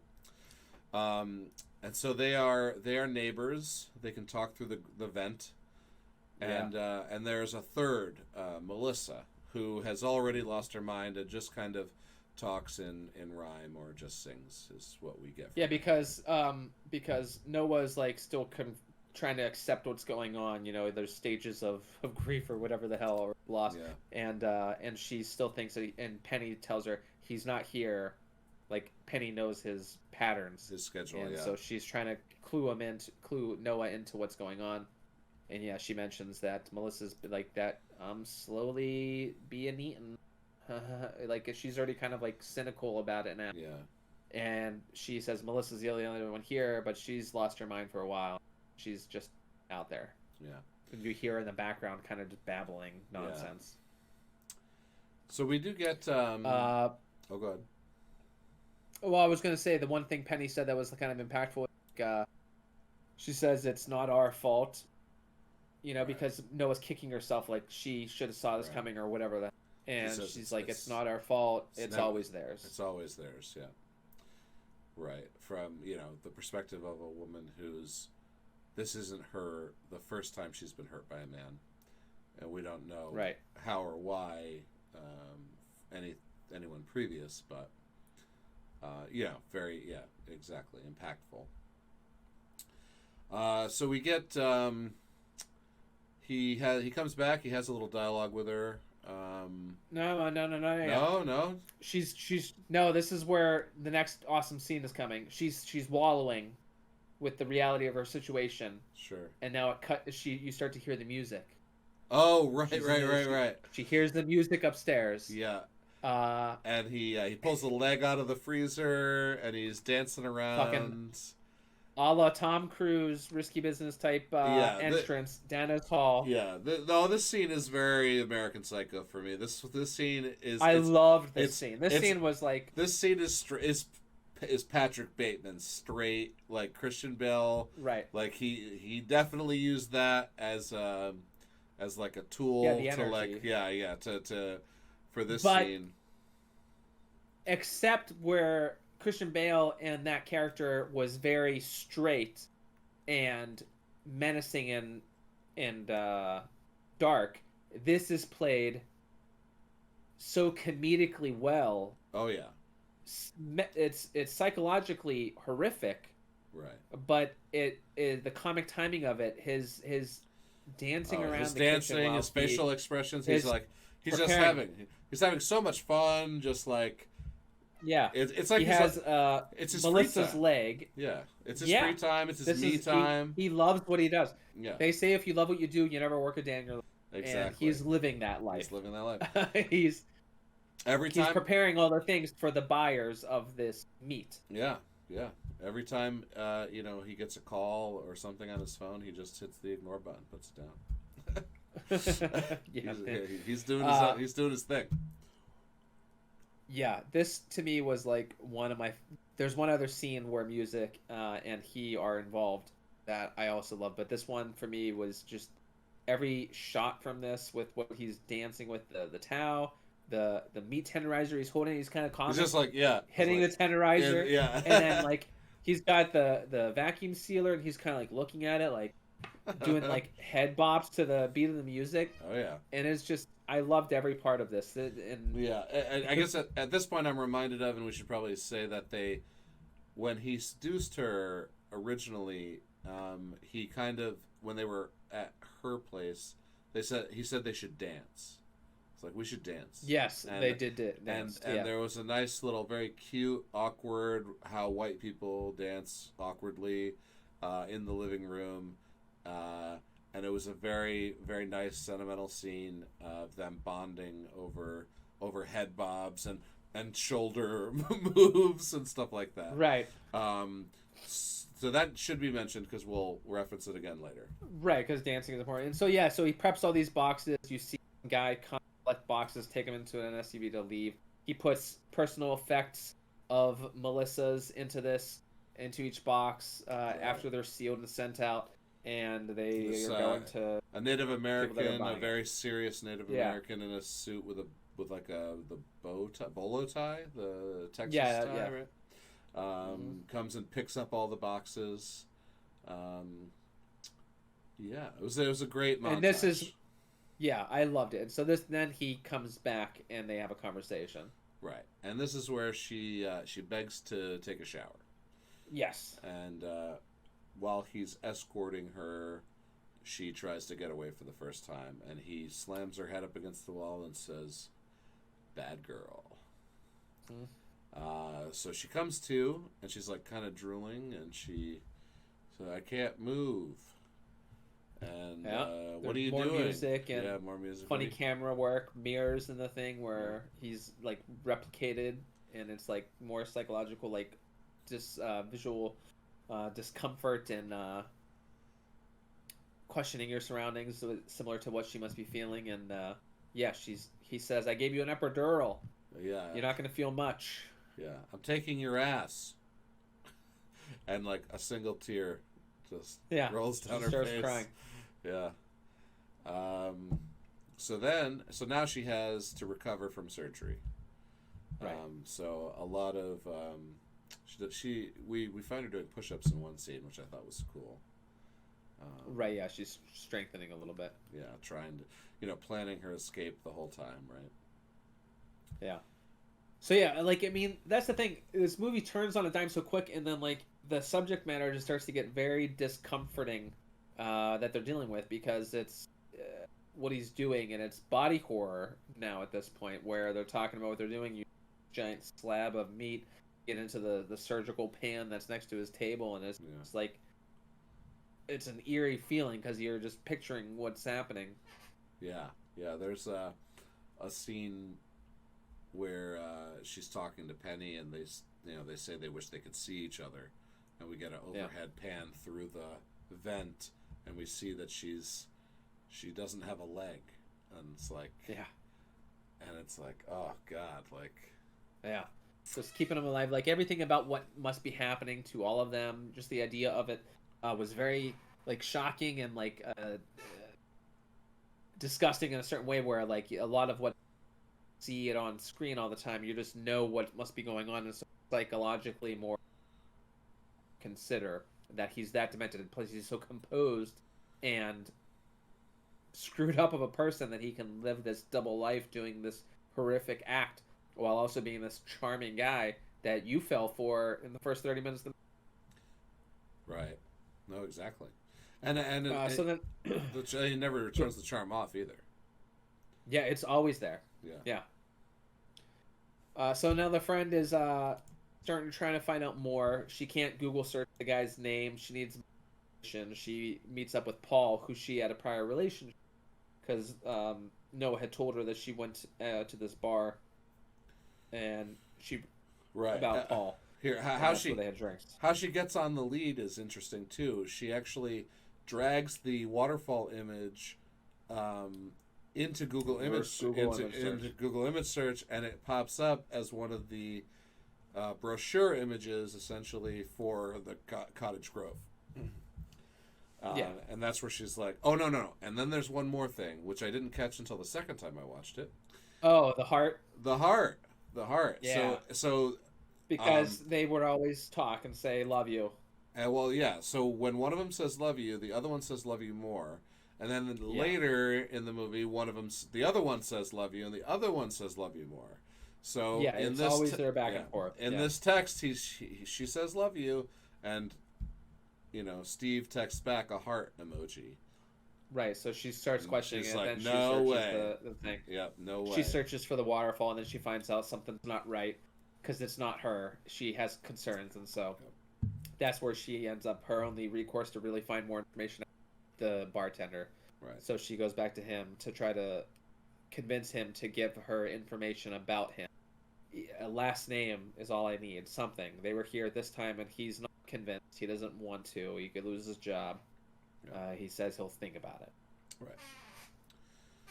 So then we probably go back to Steve's, where Yeah, she's recovering. she's recovering. She's reading a magazine, right? I know she doesn't have the magazine yet. No. She's just on the floor recovering. Oh, this still. is the push-ups. She's just eating. She hasn't no, because the push-ups happen after she realizes the magazine. Oh, She's just eating. And Molly's doing her research at night, and Molly finds it just goes to her talking with Penny, and then cuts back to Molly at night doing research, having a little scare with the printer, and she finds a Facebook page of Anne where she sees a photo of Steve, and that's she discovers that information, and then it cuts back to where it's Noah trying to use the toilet after the surgery, and like you're kind of to me was like a really uncomfortable scene. Yeah. And then she starts to hear the scream where Steve comes by with I think Melissa, right? It must have been Melissa. Yeah. Had to be Melissa, right? And I think it's and then we get the scene where you start to see that that Molly is now at the house of staking it out. Yeah. And she's found the house, and she's about to go in to the house. But before that occurs, it cuts back again to Steve, where he comes in after just doing that surgery with Melissa and how tired he is. And he's just like talking about just work, like, and he's popping cherries. Yeah. And he's just casually talking to him, like, yep. Yeah, yeah, and she's like, "What are you doing?" And it's right here, before he comes in, that she has the magazine. Right, where she finds a page where it says, "If you're reading this, he likes you. Yeah, you know, make him keep liking you, or something like that. This is your way out. Yeah, this is your only way out." It's a little note from Sabda something. I can't remember. Sami Akbari, I think. Oh, okay. Yeah, Sami Akbari. Okay. So is this where she starts to realize that? Yeah. Is this where she asks? I think it is. She expresses interest. Yeah. I don't think just yet. Maybe one more. I think that I think it's after things happen at his house. Right, when he presumably comes back with the other character. With Molly, yeah.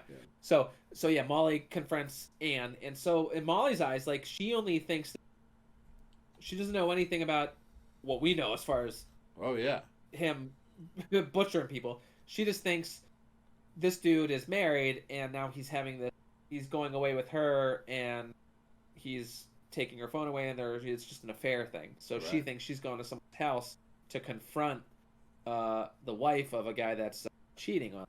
And so she goes with that, thinking that that's what's going to happen. But during that, earlier in the day, she does ask about what it tastes like. She does mention it before he comes back. Right. She does mention what does it taste like, and he kind of gives her a... So she's already starting to turn on charm once they get closer. Right. And so she's going to start showing interest. So the cuts back, because that's when he leaves the house, is after she says that, to go back to his real home with Anne. Right. Which is where Molly is, and Molly's asking a question. Yeah, 2 kids. Molly's asking questions, and Anne's covering. She's like, I don't know anything about your friend. It sounds like it's someone else or whatever. Yep. And then Steve comes home. And he says the same thing. He's like, I don't go by Steve, I go by Brandon, right? Brendan, yeah. I'm Brendan. Yeah. Sorry about your friend, and you should probably get going. Or she's like, yeah, I guess I'll go. And so she, quick thinking, she calls Noah's phone, and it starts ringing in Steve's pocket. Yep. And he's like, oh, it's you. Like Shouldn't he's should completely yeah, comfortable. yeah. Oh, it's you. You probably shouldn't have done that. And then she gets Yeah. bashed over the head by the wife. Yeah. So the wife is in on it. Um, yeah. So So now the only other person that is clued in, before Molly went in to have that confrontation, she sent her location to her phone in case it happens to Paul. So right, now there's another breadcrumb left behind for someone else to follow in case it followed for another character. And so now Paul is the last one. Someone is going somewhere where it's going to be, which we know is what's happening. So it just leaves that there. So he's the outsider now to what events are transpiring at Steve's house. right. So he goes back. Steve goes back to um, the the murder house, let's say, with Molly, With Molly, yeah. presumably with Molly, and I think he's made dinner, right? Yeah, that's what's gonna happen. But before it happens, I want to talk about the couple scenes that happened. This was my favorite. One scene is what happens with timing, and I'm kind of scanning through and just going through to make sure that we're hitting. All right, hold on. It's important. Before you do that, your audio is breaking up a bit. Okay. Okay? Just so you know, maybe it's your upload. Are you on Wi-Fi? I never asked. Well, yes, I am on Wi-Fi, and it could be the fact that I have the stream of the video, the Yeah. Hulu open, and it's Yeah. just slowing it down a little bit. All right. Yeah. If you want to kill that stuff, that would be helpful. Okay, I'll kill it. Sorry. Damn it! No, it's fine. All right. Okay, Oh so yeah, that fixed everything. well, Jesus Christ. Okay, my apologies. So that's been happening for a while. Yeah, whatever. Um, but it's important because it reminded me. So like, there's an interaction between Steve and Anne, where Anne is looking at herself in the mirror. She's No, this tightening happens. her face. This happens after. This happens for. I was just reviewed it. Like it. Really? He did because It's like before because the he's dinner? at the house. Okay. It's before the dinner. Yeah. All right. Because he goes back. Yes, it is. Okay. All right. He has because he says good work today or whatever. Yeah. Yeah. Like Good teamwork. because today. good teamwork today. They don't cut back to anything else that happens with or at the house after the fact. So like he says that, and she's like looking at her face in the mirror, and he says that, and you just see like she has this like distant look, this vacant expression, like she's actually seemingly trapped or uncomfortable or unhappy. He leaves and says he might be at work late, and that's because he knows he's gonna have dinner or whatever. Right. Or no, that's a little bit different. It doesn't matter. She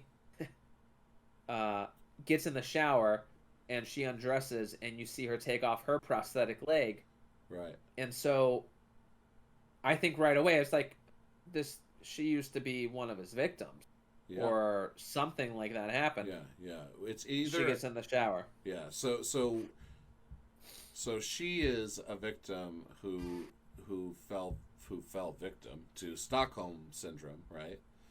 Yes. Or he, maybe this is like she was a patient of his like earlier in his career, and maybe this is some how he got into this kind of world. There's Yeah. we don't really need to know, and they don't tell us, but it was really really cool, like a nice like.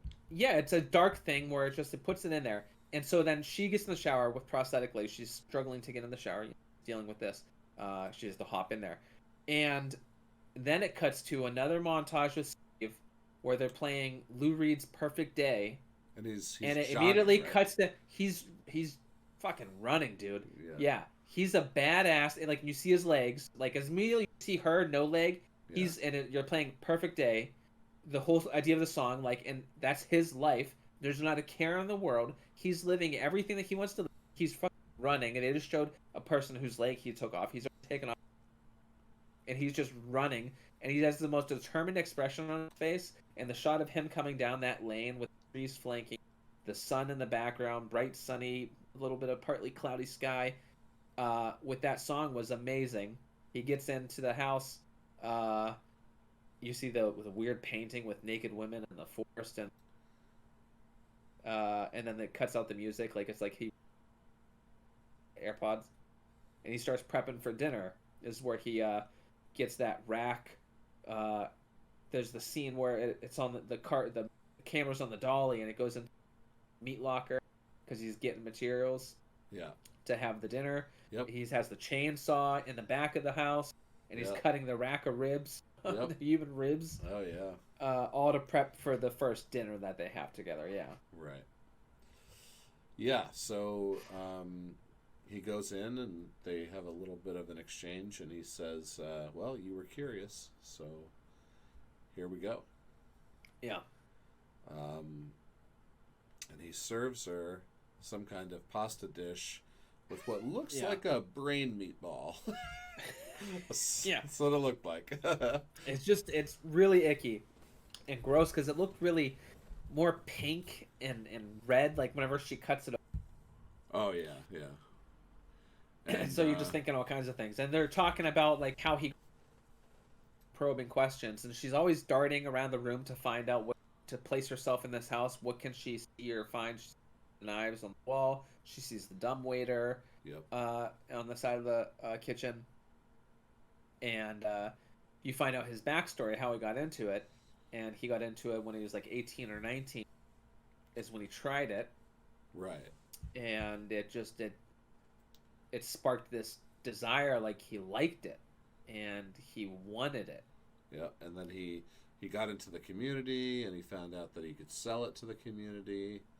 And it's like the 1% of the 1% is how he describes how small the community is. But it's all the rich people who can buy whatever they want, right? Right. The meal that he's serving her is a $30,000 plate. $30,000 plate, and it's literally a meatball. A brain meatball. Yeah. It's a great scene. And she asked him what it tasted like earlier. And you could tell, that was during one of her probing questions when she had already formulated her pseudo escape plan. And so he described it the best he could, but he basically said it's indescribable, and that's what she says. She says that it's so exquisite, it's indescribable. Mm-hmm. So then. But right as soon as that meal ends, she gets back down in there into her cell. Yeah. He leaves her, and he like starts coming down the hallway, and he seems like irritated or frustrated or upset. He goes into the cell. He grabs Molly. Yeah. Throws her over his shoulder and walks down to where you imagine his OR is. Yeah. And you get into Noah's cell, and you see her actually retching, throwing up everything she does say. Yeah, and like so. So you know that it's part of the plan. Yeah. Like she's purposefully. Yeah, she's not comfortable eating that. Obviously, disgusted by every part of it. But now you see Molly is now taken out of frustration or whatever the fuck he was experiencing in that moment. So you think something's happening to her. You don't know what. Yep. But there's talk of the second dinner now. I can't remember how it comes up conversationally, but I think he proposes it. Maybe we could do it again. Yeah, I think when he drops her off. Yeah. Yeah, and he brings her something to wear, and maybe you can freshen up for it. He leaves like a makeup kit on the table, and he brings her a pink dress. Yep. Yeah. And he's like, "I'll pick you up at 7:30." Yeah, she's like, "I have no idea what time it is." He's like, "I know." Yeah, I know. Yeah, so like some really good understated comedy. Like it's very funny movie. And you need it to cut the harshness of the horror element. Like it's a perfect blend of the genres. And I would say for horror comedy, it's exactly how it's done right. Right, right. It's not. Yeah, it's not a comedy in a horror setting. It's a horror that has some really good comedic dialogue. Yeah. Right. Yeah. Yes. I wouldn't go so far as to put it in the horror comedy genre because No. Correct. it's correct. just not wacky enough. It's not. No, it's not. Yeah, it's not. It's not like too that. gratuitous. It's not gratuitous enough. It's yeah. It's a real movie. Not that Correct. horror comedies aren't real movies. I love my horror comedies, but you just can't classify them with horror. I mean, it's because it's always just gratuitous fun instead of Right. instead of Whatever other story is happening. Yeah. yeah, instead of the good scary stuff or the good stuff that makes you feel something. Okay. So now they're gonna have a dinner.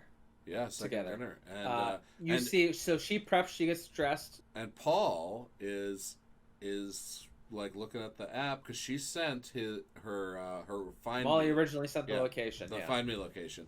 So he's got it, and he's thinking about it, but he doesn't think about it for very long, and it goes back. Right. Yeah, he had screen captured the original location because it was outside of town. He was like, "What?" Yeah, that's way out Confused, but then he didn't do anything. Because they even cut to him eating like fast food in his car. Yeah, and he like looks at it. He screenshot, and then he. It's not until later, I think, in between these scenes where you get back to him, and he can't find location. Yeah, he's driving and he's trying to find it. Yeah, And but it won't pull up. there. It says unavailable. It says unavailable, but he's got the screenshot. Right. So, but he's still driving somewhere. Yes. Yeah. He's still driving. We assume there. Yeah.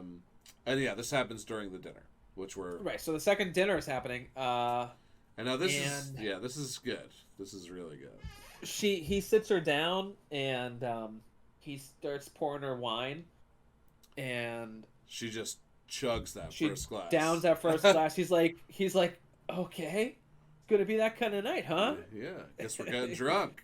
Yeah. Because he's like totally in.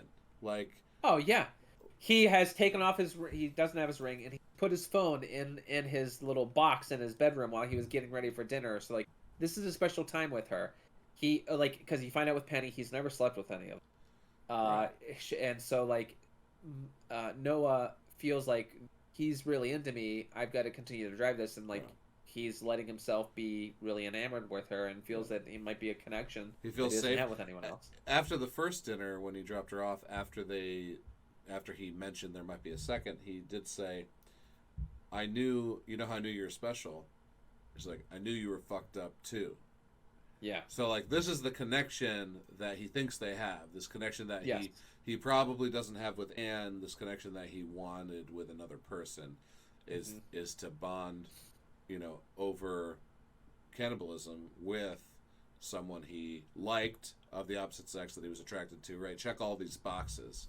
And because he mentions that at their first dinner, he tells her about his most romantic, meaningful gesture you can do for someone, to give yourself up to someone else, to be a part of them forever. Yeah, is the most loving thing that you could ever do. Right. It's such a bond that you will always have. So he's that's how he feels, and that's how he sees her as feeling possibly similar to that. Yeah. He's very much attached and relating to that. So the first course that they eat is pate. Right, which that's a horrible concept. Actually, like raw. If it's actual goddamn animal pate, I'm on a no thanks hard pass. Yeah, so liver. Human pate. Yeah, so liver cooked with the enzyme of lemon, so that it's not actually raw, but it's definitely not cooked. Right. And then it's, of course, lots of garlic. Lots of garlic. Yeah, lots of garlic and rosemary, as he says. She's like, yeah, lots of garlic. She got that. But she's just eating it. She's like, the goal is in mind, so.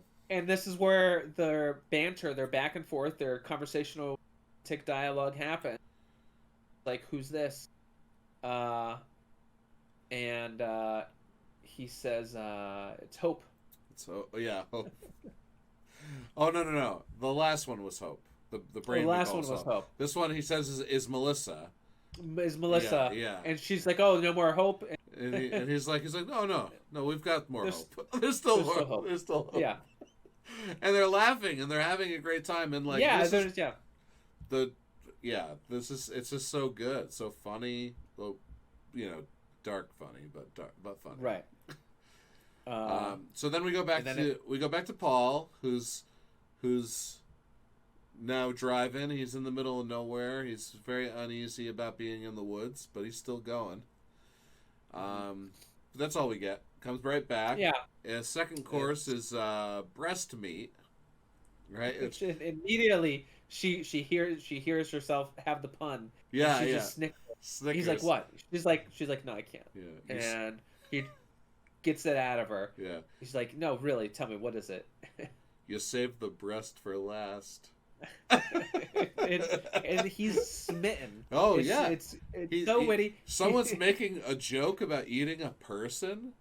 Like he's falling for her the way she fell this is where for him. He goes, you might even say this tastes familiar.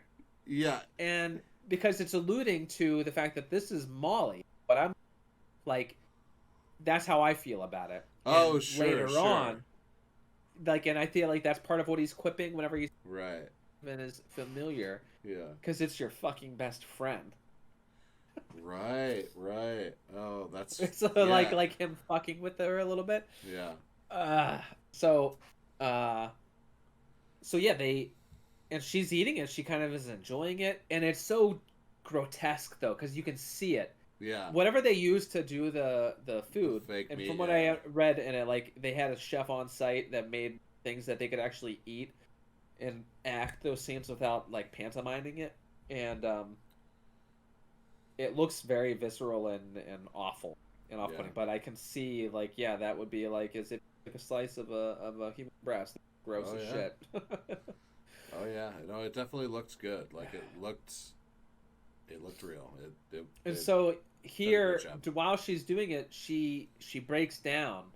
Right. And she breaks down that she thinks she should be. Yeah, this is upset. This is the line I think that gets her in.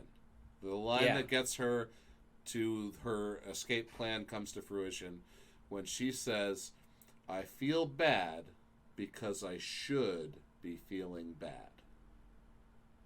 Right? She doesn't have and to I say, don't. I'm okay with it. Yeah. She doesn't have to say that she does, and obviously it's all alluded. But the line was, "I feel bad because I should feel bad." Or because I should be feeling bad. And such a great line. And you could see him, like, the way he takes connecting. That is like, it's like, oh, we're the same person. Yes. You and I. This is soulmates. I don't believe in love at first sight. That's for dummies. And she's giving him the hard sell, and he's buying it. Yeah. And he pulls her in, and he's connecting with her. And then I think she asks, or maybe they just do it. She does. She says so the same way. So we get a nice a nice mirrored set of sequences where when he seduced her, he was charming. He was funny. Now she's charming. She's funny. Back then he was like, "Hey, we should dance." Now she's like, "Hey, let's dance." Yeah. So she can. And they do. So she can walk over. So she can actually seduce him to go from instead of just kind of reeling him in. Now it's time to go for it.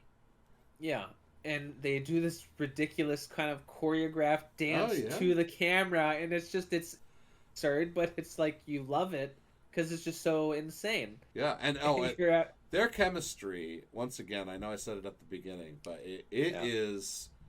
it's incredible. Like these two share the screen so well. They both did such an amazing job. Mm-hmm. Yeah. I mean, I don't know if this movie would have been good with other actors. That's how. That's just how good they were. Right. Yeah, they're perfect together.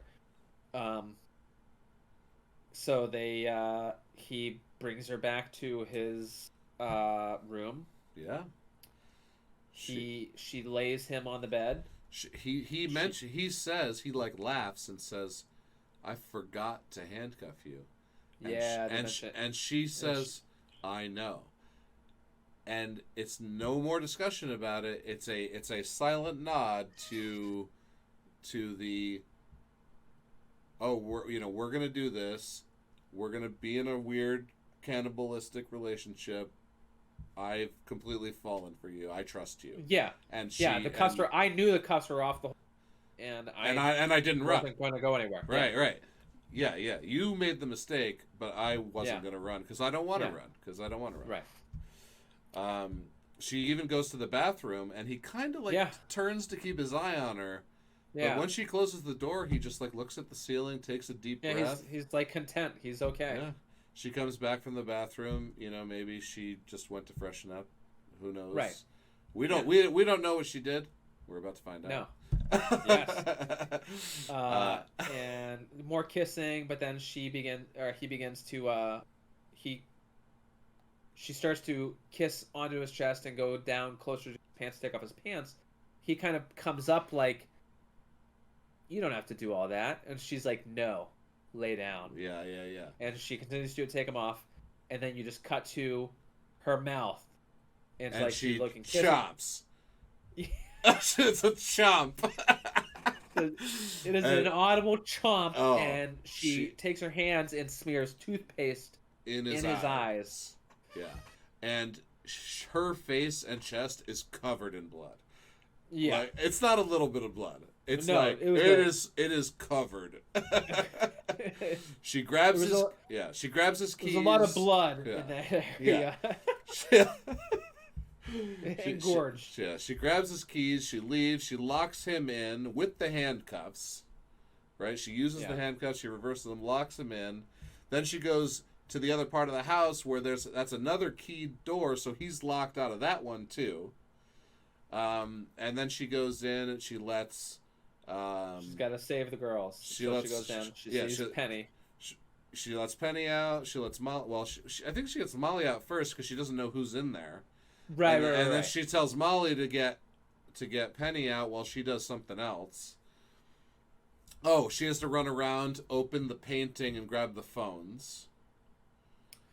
Yeah, that's what she does. That he breaks out of the handcuff door, goes to the locked door, kind of rolls his eyes at himself because he's such an idiot, goes back to the bedroom to get his second set of keys, which I thought was a cool scene.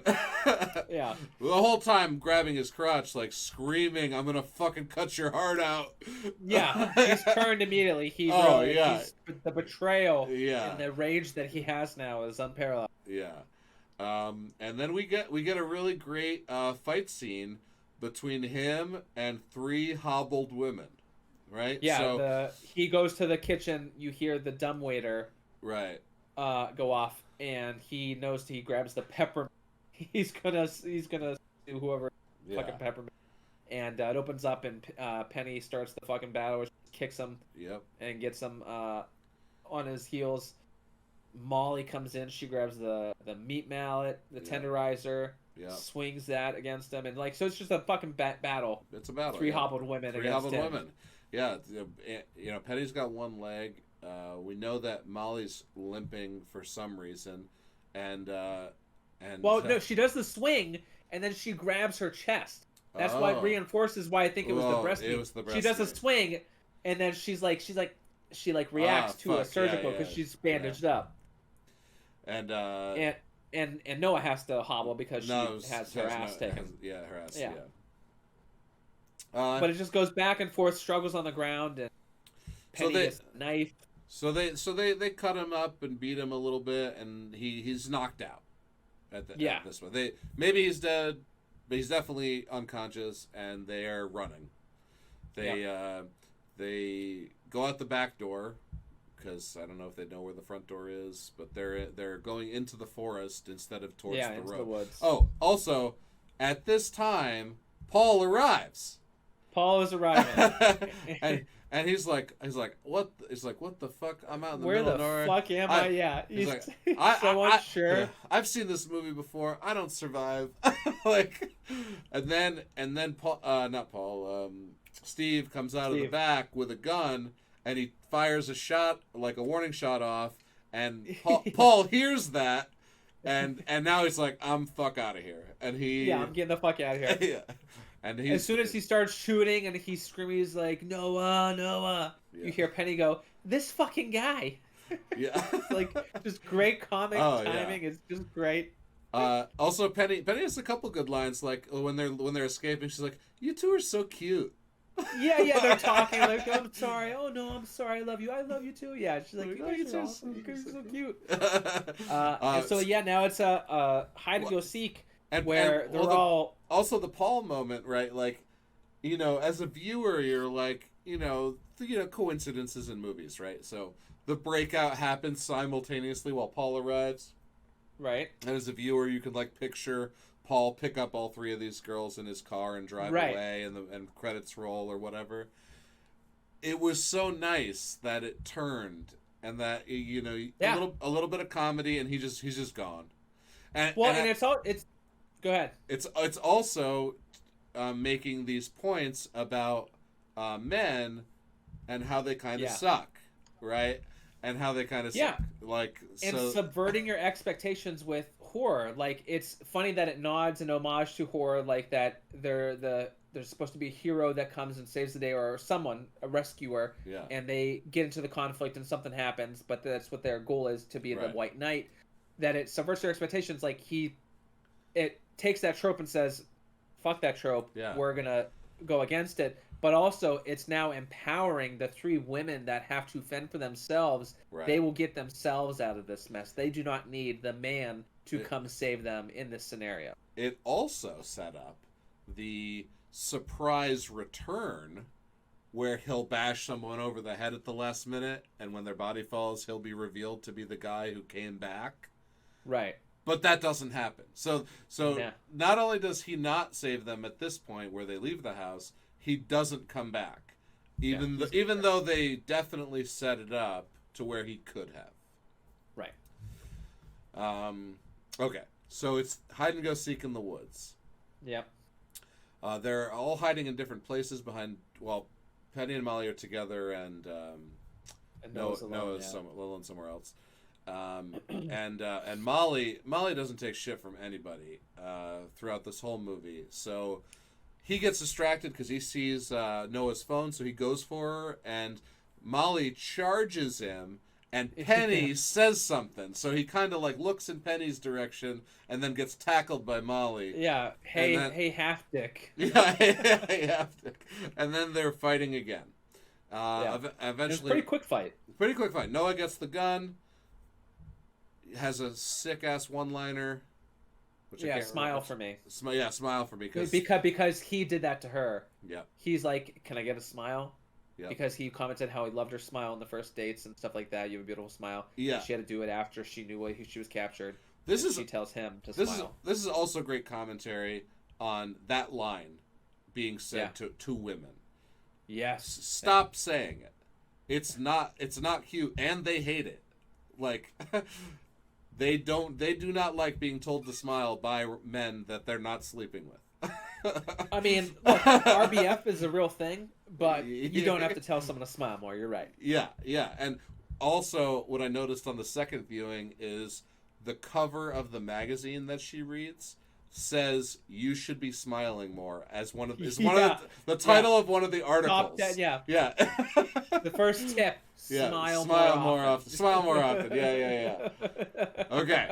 All right. Back to President. Smile for me. Shoots him right in the head. He smiles, and he does smile. He does smile for her. Yeah, he does. Yeah.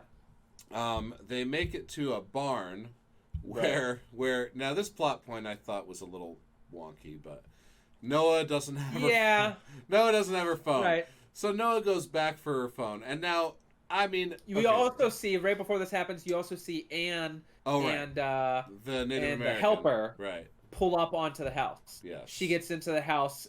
They see blood everywhere. She says, "Get a flashlight." She goes into the bedroom, sees his phone and wedding ring and Noah's personal effects in there as well. Yeah. Which he mentioned because we didn't get into the details about this earlier, but like he has all the personal effects, and hers aren't there.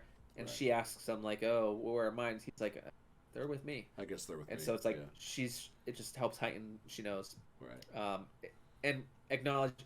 It's also, we didn't talk about it, she sees Molly's phone, and so she knows she is on her own. Right. She sees She Molly's says phone Molly's case, phone. and so Yeah. she knows that Molly's probably captured now. So she knows she is her own uh, exit out of this Yeah. captive scenario. So you see Anne and this guy, and then it gets back. So yeah, Noah decides I have to go get my phone, and like, all right, just quick. Yeah. So So she. Molly and Penny are there, So she and Noah goes back. and she goes alone, which is like whatever. I Uh, know it's from as a plot point. It is for me. I think the only thing I would be like, this is stupid. This doesn't make sense, yeah. and I'm okay with it. I even tried to like, how would this make sense since we have Right. Molly's phone and Penny's phone, or Like, what would be the we need, actually or... have a handful of phones. But yeah, I know. But they're saying like Molly doesn't have a signal. They don't have any other, or Yeah. they're not charged. So she needs hers because it is the only way to call someone. Yeah. I think is what they're saying with it. Maybe and maybe So that's they true. need it. So she goes back, and she finds it, and just as she finds it, Anne shows up, and she's like got this crying look on her face. She's like, Yeah. you did it. You killed him. We Yeah, got she we got pretends to be a away. victim. We got away. I can't believe I never thought it would end. And she goes right into choking her to death. Like, Yeah. gets in full top mount. It's like, and she's like, I want to see the light, like, go from your Leave your eyes, Leave your yeah. eyes. Yeah, it's just like really, really nasty. Molly and Penny hear it. Molly's like, "What is that?" What She is hears that? it. She runs out and then in there. yeah, you cut back to the struggle. So she's getting choked out. She's about to die, and Molly comes and saves the day. with the Whacks her shovel. with the shovel. Yep. And just obliterates her with the shovel. She's like, I just asked for help. You were supposed Yeah. to help. I just wanted to help you. And or this- you want you to help me." This is another great line where he says, "It's bitches like you." So this line implies that, right, she was in an abusive relationship who probably made excuses for the husband, right? Yeah. So the woman who like goes along with it because she's not strong enough to stand up against him or to turn him in or to who knows what or why, Right. is what Molly's implying with this this extra couple smacks with the shovel, and it was actually a pretty cool death too. Yeah, pretty cool.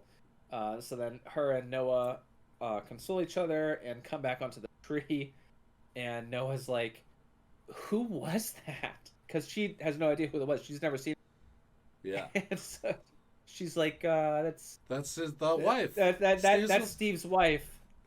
And she goes, "He was married." Yeah, like they don't let up. Yeah. And she's like, "Yeah, he was married." He was married. And that's the end of the that was movie. it. But Yeah. we get one sweet panel before that. Yeah. Of Noah's phone. The face of Noah's phone, and it says "You up?" ? In parentheses, maybe Chad. So the guy from the date at the beginning of the movie texts the "You up?" text. Right. After, and she still had his number and still had a maybe next to it. Yeah, So maybe. even right. after that awful date, the dating scene and everything about it is still so horrific, but she's still willing to maybe this guy. Maybe Chad. And that's it. All right. Wow, what a great movie. Yeah. Start to finish, everything about it. I love it. Yeah. Okay. All right. So, to be nitpicky, Yes. my first issue was "Heads Will Roll" is the credits song, and it starts as it's showing the phone, and I'm sick of that song being in horror movies. Please, everyone who makes movies, stop playing this song in horror movies. We get it. Heads roll. Heads roll, and they will roll. It's very on the nose. It's and you know. I know this probably the filmmakers had nothing to do with this decision. It was the guy who gets hired to do the music and says "music by" in the credits somewhere, and it was his choice. That guy, fuck you, guy. Stop doing it. Don't try to ruin this near right. perfect movie. Oh, it's near with a perfect. shitty credit. Near perfect. Okay. Now we're going to talk about why the audience isn't stupid. Right. Okay. What's got you so upset? All right. Too often in this film, I felt that they were showing her plan her escape to the audience. They showed the cell phones. They showed her look at the cell phones. They showed the cell phones. Okay, all right. She's gonna go back for the cell phones. Great, cool. I got that when I saw the fucking cell phones the first time. You didn't have to show me your face. You didn't have to show me the cell phones again. Just show me the cell phones once. I don't need to see the main character connecting that she needs a cell phone to make a phone call. Just show me a cell phone. So and you talked about it when he's walking through the kitchen. She's eyeing everything. She's eyeballing everything. We get it. We know she's trying to get out of there. You don't have to beat us over the head with all of these things. In fact, if you don't beat us over the head with it, it will be cool, interesting stuff that we notice the second and third and fourth times we watch the movie. Like, hey, did you notice that the knife that she grabbed, she walked by it in that other scene? No, we did, but because you showed her looking at it, we already knew it was coming. Yeah, Okay. I mean, so that didn't bother me. All right, and here's what I propose. For the movie Fresh, just for the movie Fresh. If you take all that out, if you take all of that stuff out, you don't know, as an audience member, whether or not she is actually into it. Also, take out the throwing up scene. Sure. You don't know if she's actually into it or not. And the turn where she escapes might not be a big surprise, but it will be at least a little surprise when it comes. Okay. So that's what I'm saying, is like, you're missing opportunities to shock and surprise the audience with these turns of plot by telling us the plot with too much foreshadowing, right? I love a nice hint here or there to get me thinking about what's coming next. But when it's not a hint and you're literally just spelling it out for me, it does detract from the story. In my opinion, I'm not going to let that take away from this movie.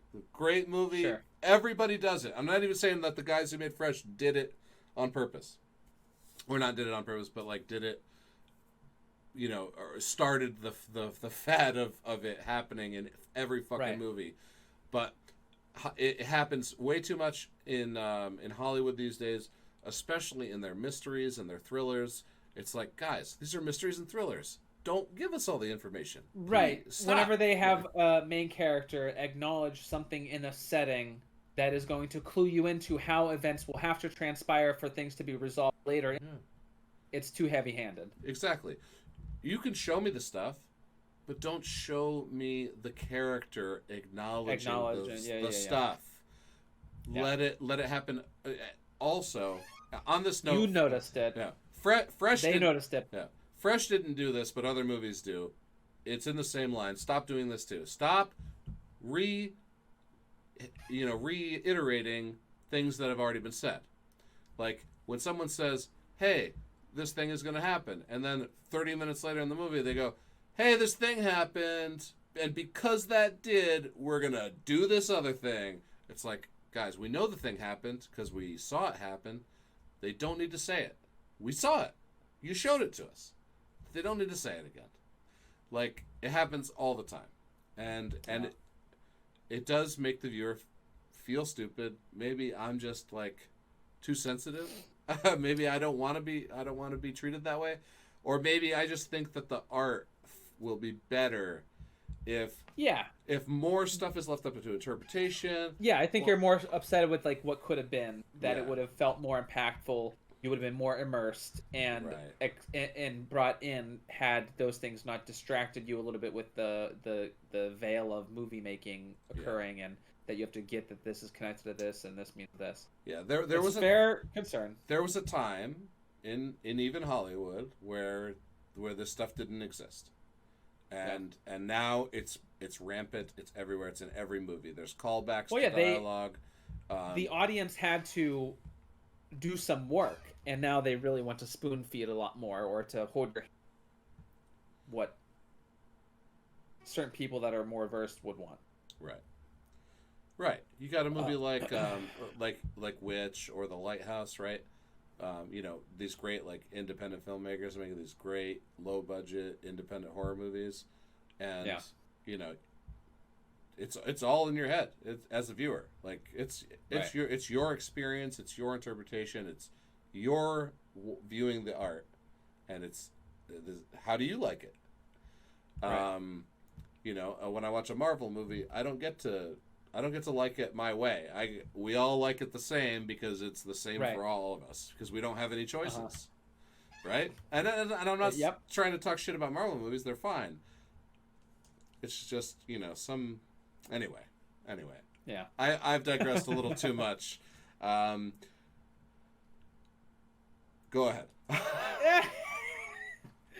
Yeah, I thought that it was near pitch perfect. I think that everything, the chemistry of the two leads was fantastic, and even all the other secondary characters, they were all good. Everyone was good, and the story that they told was just very well crafted and presented.